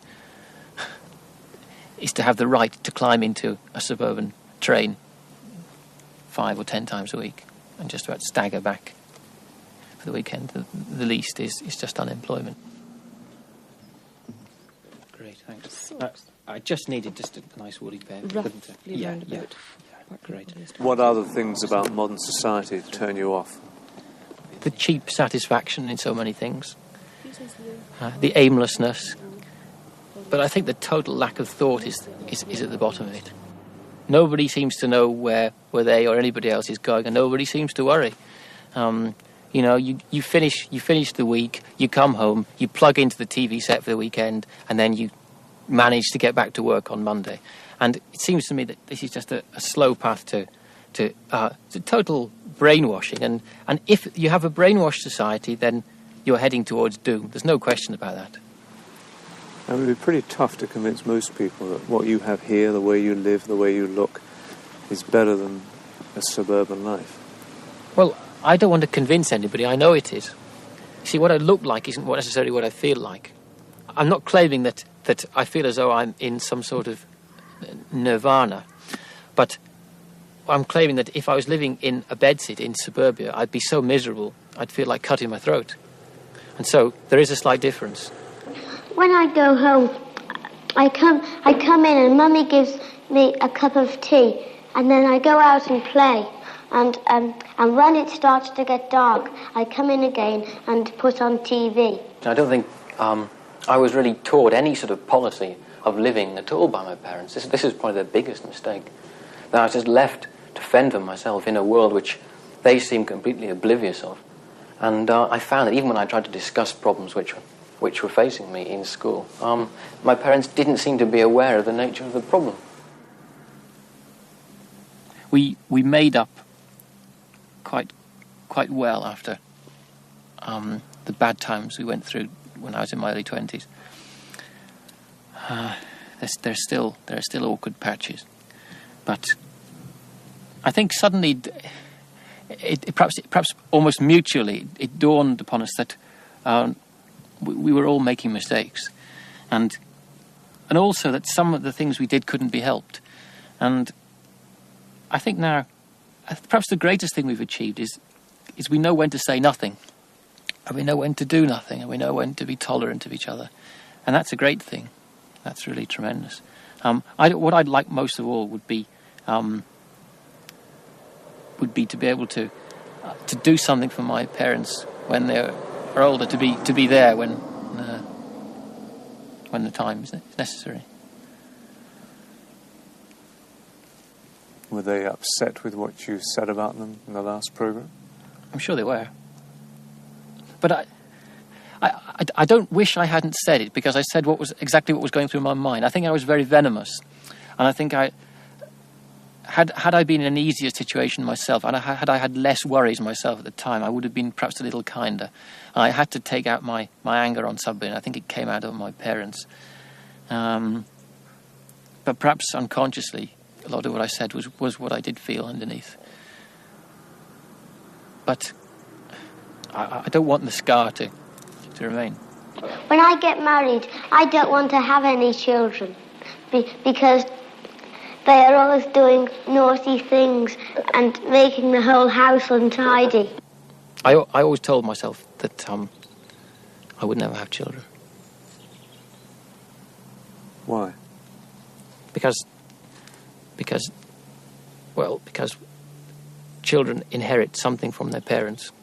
And even if my wife were the most high-spirited and ordinary and normal of people, the child would still stand a very fair chance of being not totally full of happiness because of what he or she will have inherited from me.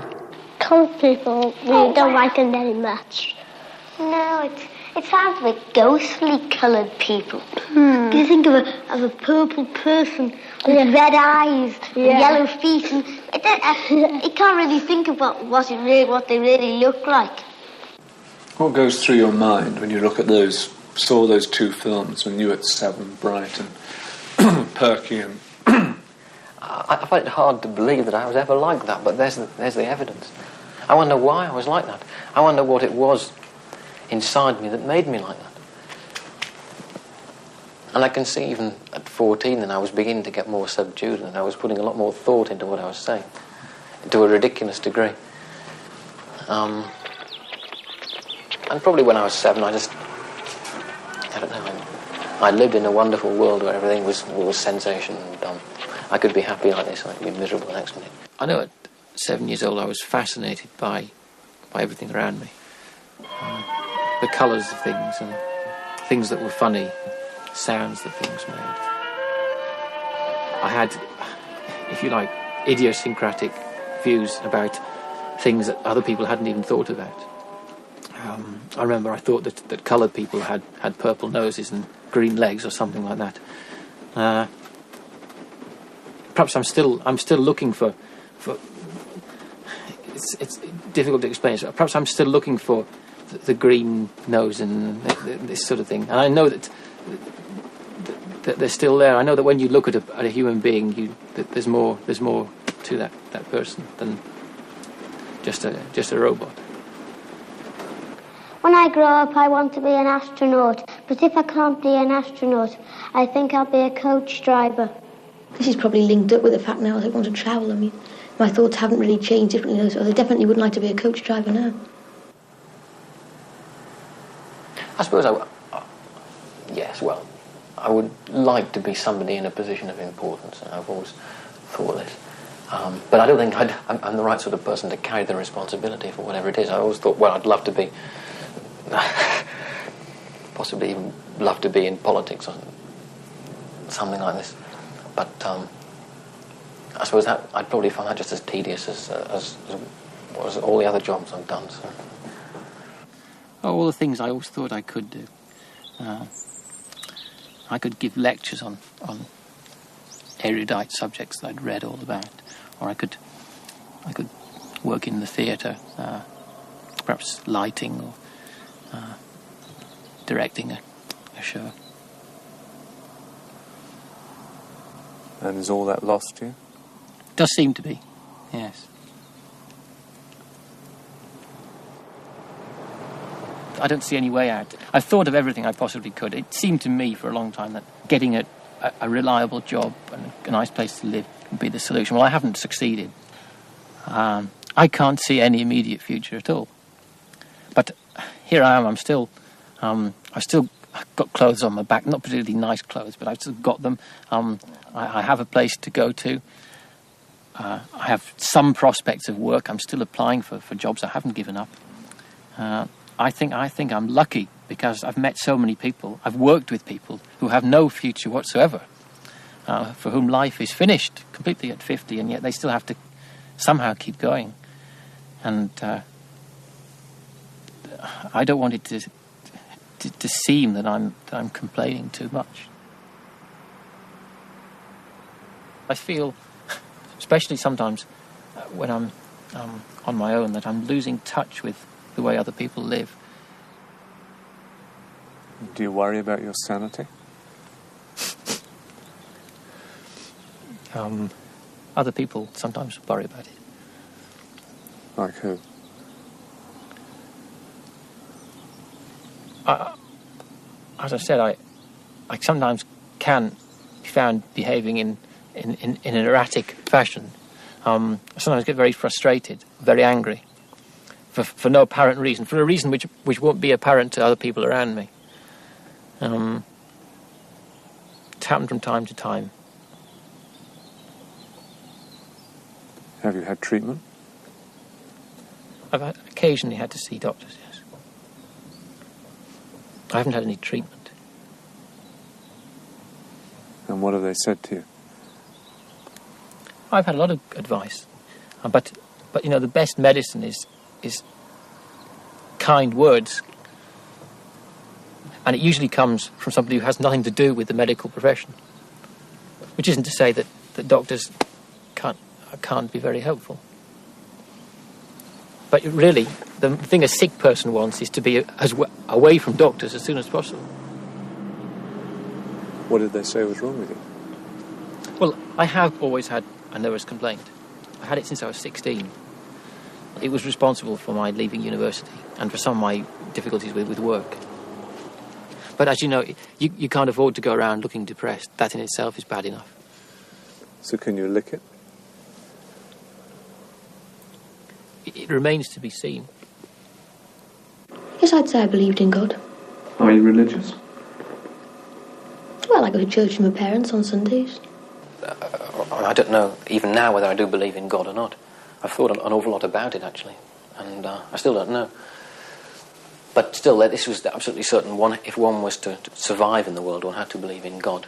I don't think of God as a creature, but I think of something, time, destiny, which is regulating everybody's affairs, and which you cannot fight against and you cannot order about. And how's he been treating you? Well, I said to somebody last week that I preferred the Old Testament to the New Testament, because in the Old Testament, God is very unpredictable. And that's, I think, how I've seen him in my life. Sometimes very benevolent, sometimes seemingly needlessly unkind. If we come back in 7 years, how would you like us to find you? In a job from which I was getting satisfaction, married, probably with children, with a good salary, enough to as I said before, to be able to live fairly comfortably, and with friends whom I could contact when I wanted to.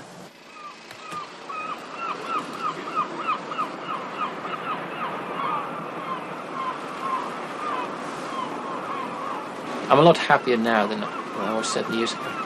I'm more content. I don't have such dreadful yearnings. I don't feel so hopelessly as if everything is against me. Do you think, what a waste? Yeah, perhaps. Why should you accept this? You're better than all this, aren't you? No, I'm not better than anything or anybody. I'm just somebody with my own particular difficulties, my own particular obstacles to surmount.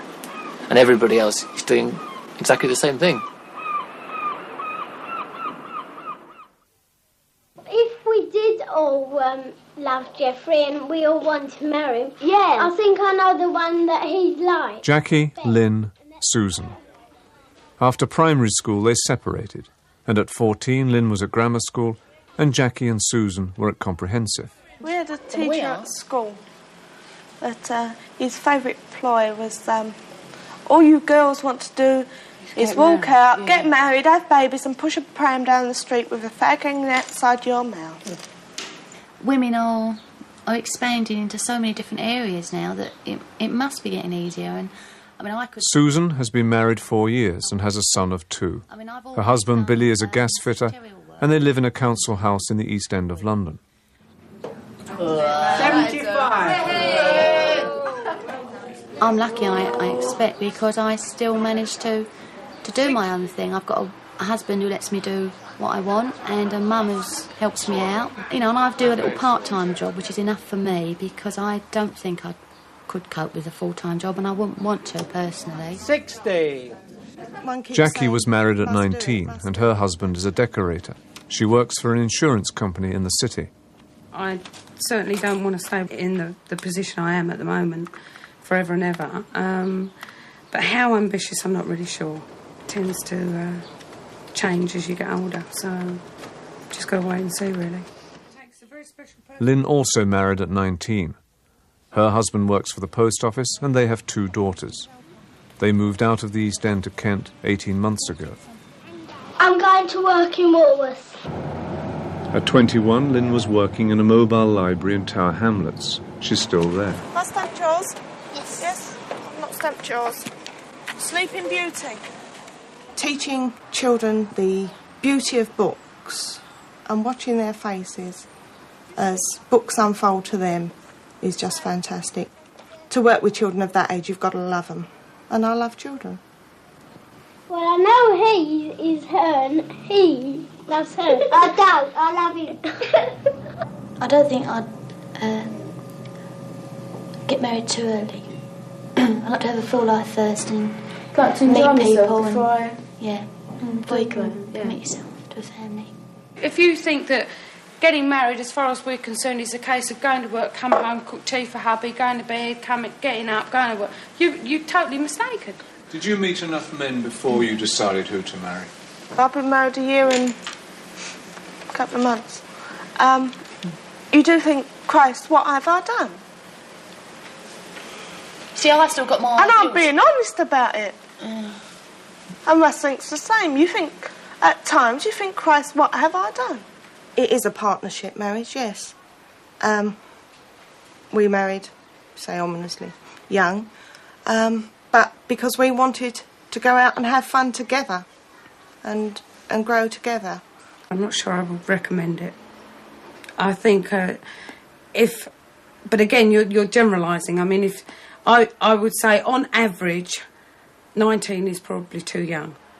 I've had a good time up till I was 24, and I think that to get married young, there must be things that you miss. You must miss that crucial stage of being yourself, because the minute you get married, you're no longer a single being, you're a partnership, and that should be the idea behind it.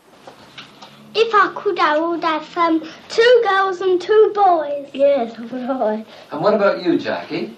My mum, because she got 5 girls, she had 7 years bad luck. That's why she's got 5 girls. I'd like to be able to have a happy family. I mean, I know that's not possible to be happy all the time, but as much of the time that was possible. Go through there, that's the nursery. Got any plans? Oh, do me a favour. At 21, Jackie had moved into a new house. She has decided not to have any children. Basically, I would say because I'm far too selfish. I enjoy doing what I want, when I want and how I want, and certainly at the moment I can't see any way around that. It's not to say that that's a forever decision. Some people can make it work, I just don't think I could. You don't think you're missing out on what they have, their stake in the future? No. That's a terrible way to put it, you know. I mean, that makes you sound like you're saying, right, great, we're going to have a child, and that's us. I do feel to a degree that, yes, I am missing out, but I also think that I get far more pleasure, or I'm gaining far more experience by not having that tie. When I got married, the primary reason was because I wanted to have a child. The two, to me, went together. I can understand Jackie's decision because I think there's still a lot of pressure put on young married couples to have children as though it's expected of them, and I think it's all wrong. It's just a personal decision that everyone's entitled to make. And knowing what it does to your life, I can fully understand someone who decides not to. What would you do if you had lots of money? About me, £2. I would buy myself a new nice house, you know, one that's all nice and comfy. Do you get depressed by money problems?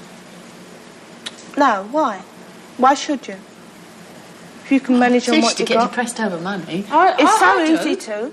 But why should you? Why when I bother reach about the it? 18th day of the month and my mortgage is due on the 20th and there's nowhere near enough money in there, I get depressed about it, obviously. What money? It was hard, first of all, when I gave up work from having a fairly high salary to nothing was hard. But you get used to it. Whatever your circumstances are, you live in them, you get used to them and you cope. Everybody does.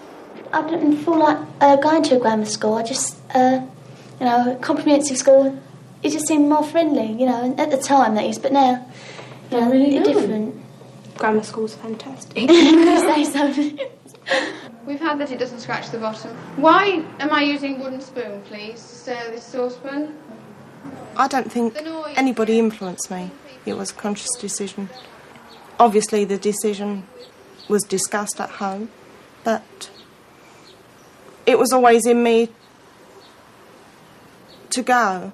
There may come a time, perhaps later on, when I'll regret not having... we're talking about examination results, really. That's what it boils down to. And I got some examination results, some O-levels, CSEs, whatever. Didn't need them for the jobs I decided to do, so... With this school, we do metalwork and woodwork, and the boys do cookery. And we get a share of everything, sort of thing. Most parents would want every advantage they can get for their child. Now, whether you class going to grammar school as an advantage is dependent on your entire outlook. If you don't class it as an advantage, then you're not going to push that. My mum left me, she knew I could go to grammar, and I decided that I didn't want to, and she encouraged me in the choice that I made. And right or wrong, that was my choice, as much as I was capable of making a decision. And I enjoyed myself.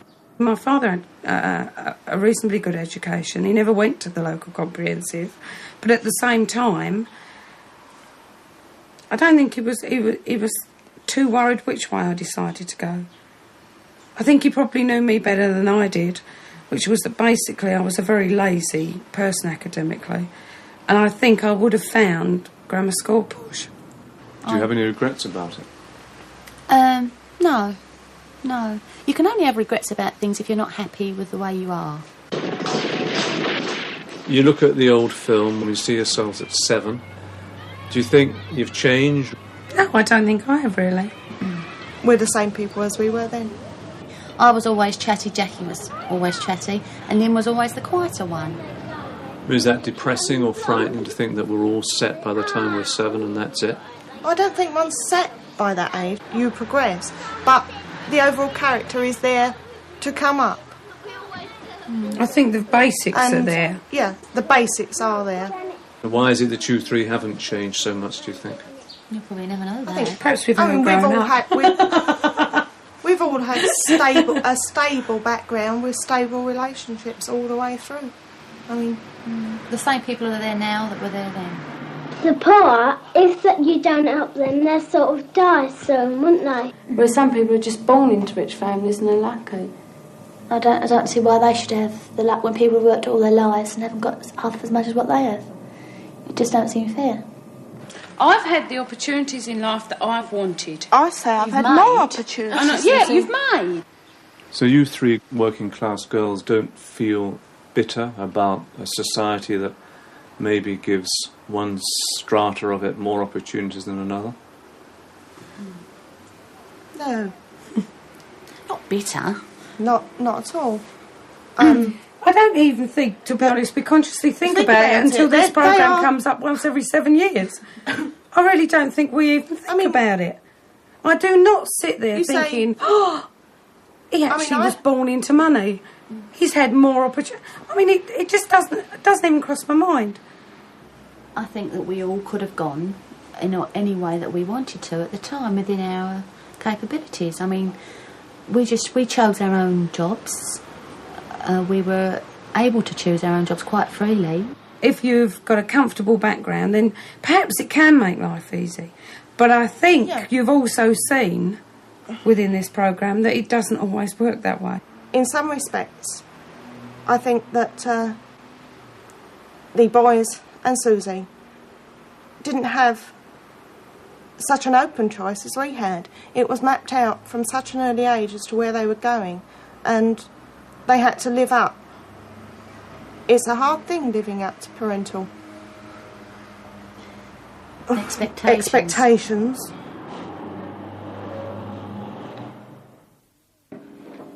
Before I'm old enough to get to stop, I just walk around and see what I can find. I was going to be a film star, but now I'm going to be an electrical engineer. Just more to reality, really. I often say I'm saving to settle down with Yvonne. And then I think to myself, I might buy a car instead. Since 21, I've got married, had a couple of kids. And, well, I don't think there's anybody else I could have ever married except Yvonne. She gives me my life, really, because we're together, we have the children and everything. And what is it with Yvonne that you fell in love with? Her nature, really. She's always quiet and thoughtful, except when she's laughing. Tommy, do you have any girlfriends? Well, not many. What do you think about girls? Well, not much. Look at the parrot. When you decided to have the 5, did you want to have them close together? Yeah, because if you separated kids, you say one is 15 and one is 6, and then there's such an age gap that they could never get on. They never grow up together, they won't know each other. Why did you want to have a large family? Well, I wouldn't really call it a large family. Well, I think it is large by average standards. Yeah.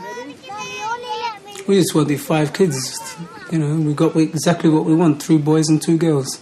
So, I mean... You gonna have any more? No, it's exactly that. It's a handful, you know. Do you push your kids at school? Those that go to school already? No, I don't push them. I encourage them on what they come home, when they come home, and I come home in the evening. They tell me what they've done. You know, if they've done anything bad, I'll tell them where they've gone wrong. And if they want, what's the word? Not encouragement, praise for what they've done, then I'll give it to them if they've done well, yeah. Do you see maybe your kids are going to be smarter than you are? Oh, yeah, there's a couple of them already look like they're going to be smart now. And how are you going to handle that?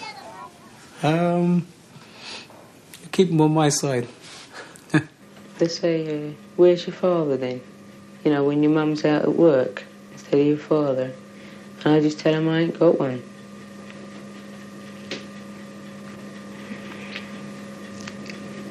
What effect has that had on you? Well, I don't think it's had any effect on me, because what you don't have, you don't miss. And 20 years ago, when I was born, you know, an illegitimate child, you know, that's something that's only whispered about. People, you know, feel strongly about it in those days, but nowadays it's not a serious matter. The serious point is whether you stay with somebody or you leave them. What would you like to give your children that you never had? They've got everything then. They've even got what I never had. So, which is what? A father, isn't it? So, I mean, they've had everything. I feel like bundling when there's already a fight. I always feel like that. Simon was brought up in a children's home. He went back to live with his mother when he was 13. I was at a boarding school and I liked the discipline. That gave me a kind of freedom. And do you encourage that with your children? Yeah, I do encourage that. They go to bed the same time every night and they get up round about the same time every morning. And they go to school the same time every day. You know, it's good to have discipline and routine. But what about in your life? Do you think there's been too much routine? No, not really. I mean, somebody else might think so, yeah, but I enjoyed having a routine. I enjoyed knowing where I was going to be next and what I had to do next, because that sort of relieved me from responsibilities. At 21, he was working in the freezer room of Wall's Sausages in London. How do you see the future as far as work goes?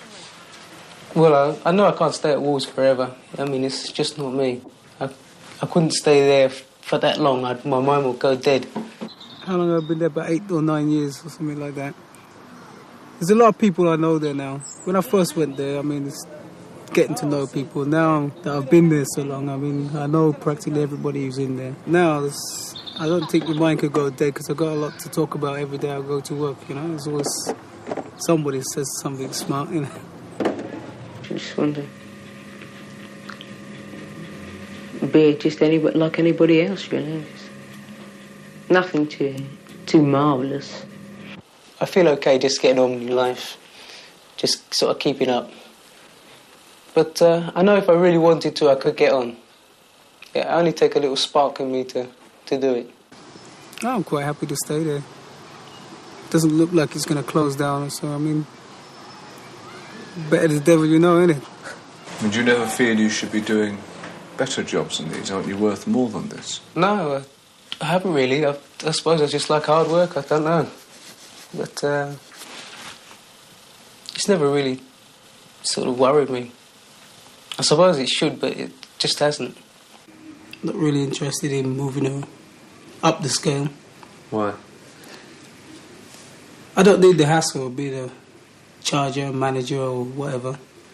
I had one dream when all the world was on top of me and everything was on it, and I just about got out and everything flew up in the air.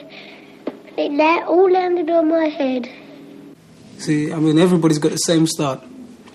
They've got a little bit of grey matter in their head, and it depends how they use it and for what purpose. Yeah, if you're just gonna be like me, take it easy through life, okay, yeah. If you're gonna be somebody who really wants to go far, well, you have to push yourself. If you don't push yourself, you won't go up. And do you want to go far, push yourself? No, I want to get through life nice and easy. Simon and his family live in a council flat in Southall, London. What do you think about rich people? Well, not much. Tell me that. Well, they think they can do everything without you doing it as well. Rich people, they have all different things, have everything they want, whereas poor people, they don't have nothing, and they know they haven't got nothing. and so they know they're missing something. What are you missing? Well, I'm missing a bike and a fishing rod. And Are you envious of people who have a lot of money? No, I may have been, but I can't envy them now because I've got what I want, so it's nothing that anybody can give me that's going to make me any happier. I could save for months and then just one day just go out and spend it, and that's it. I would feel quite happy about it. I wouldn't worry about getting the next penny. If you don't plan anything, you'll never get by anyway. You could have millions and you won't know what you're going to do with it. If you just keep spending it, you have to know what you're spending.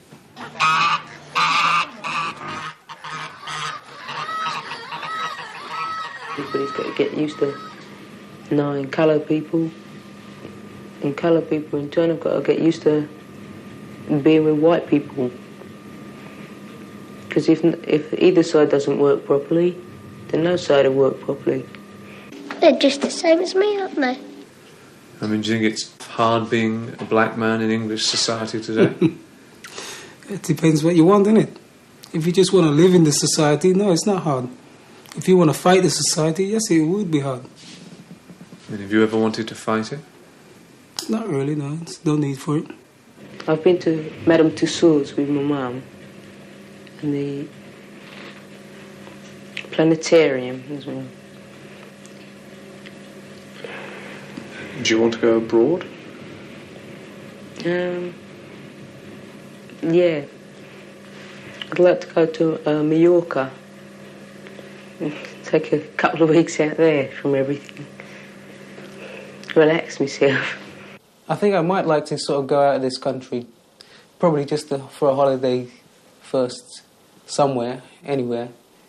And then sort of think about settling down somewhere else. I mean, I could have got a job in some foreign parts, working for an packing firm. But when it came down to it, I didn't want to move. I didn't want to leave. So, I mean, I probably got a very narrow view of life because I don't really like travelling. Does that worry you that you have that narrow view? Worry me? You keep asking me if things worry me. No. Does it concern you then? Yeah, that's a different word. No, not really. It doesn't really concern me.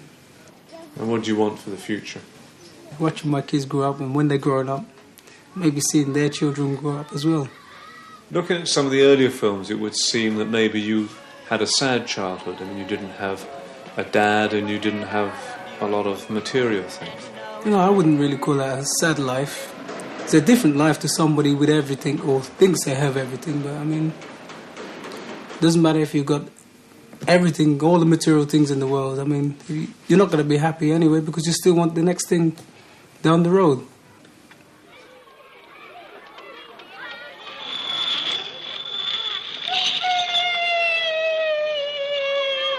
At the end of their very special day in London, after their trip to the zoo and the party, we took our children to an adventure playground where they could do just what they liked.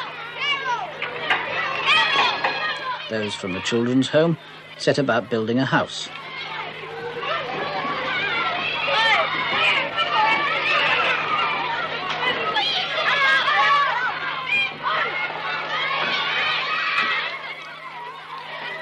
There's Nicholas.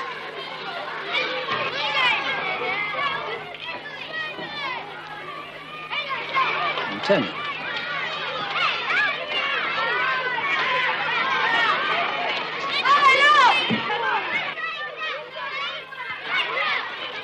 Andrew.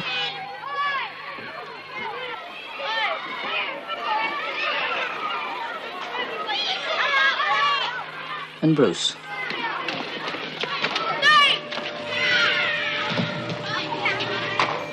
John.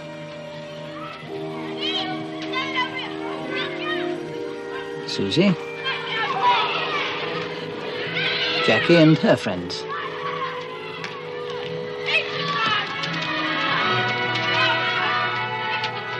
Give me a child until he is 7, and I will give you the man.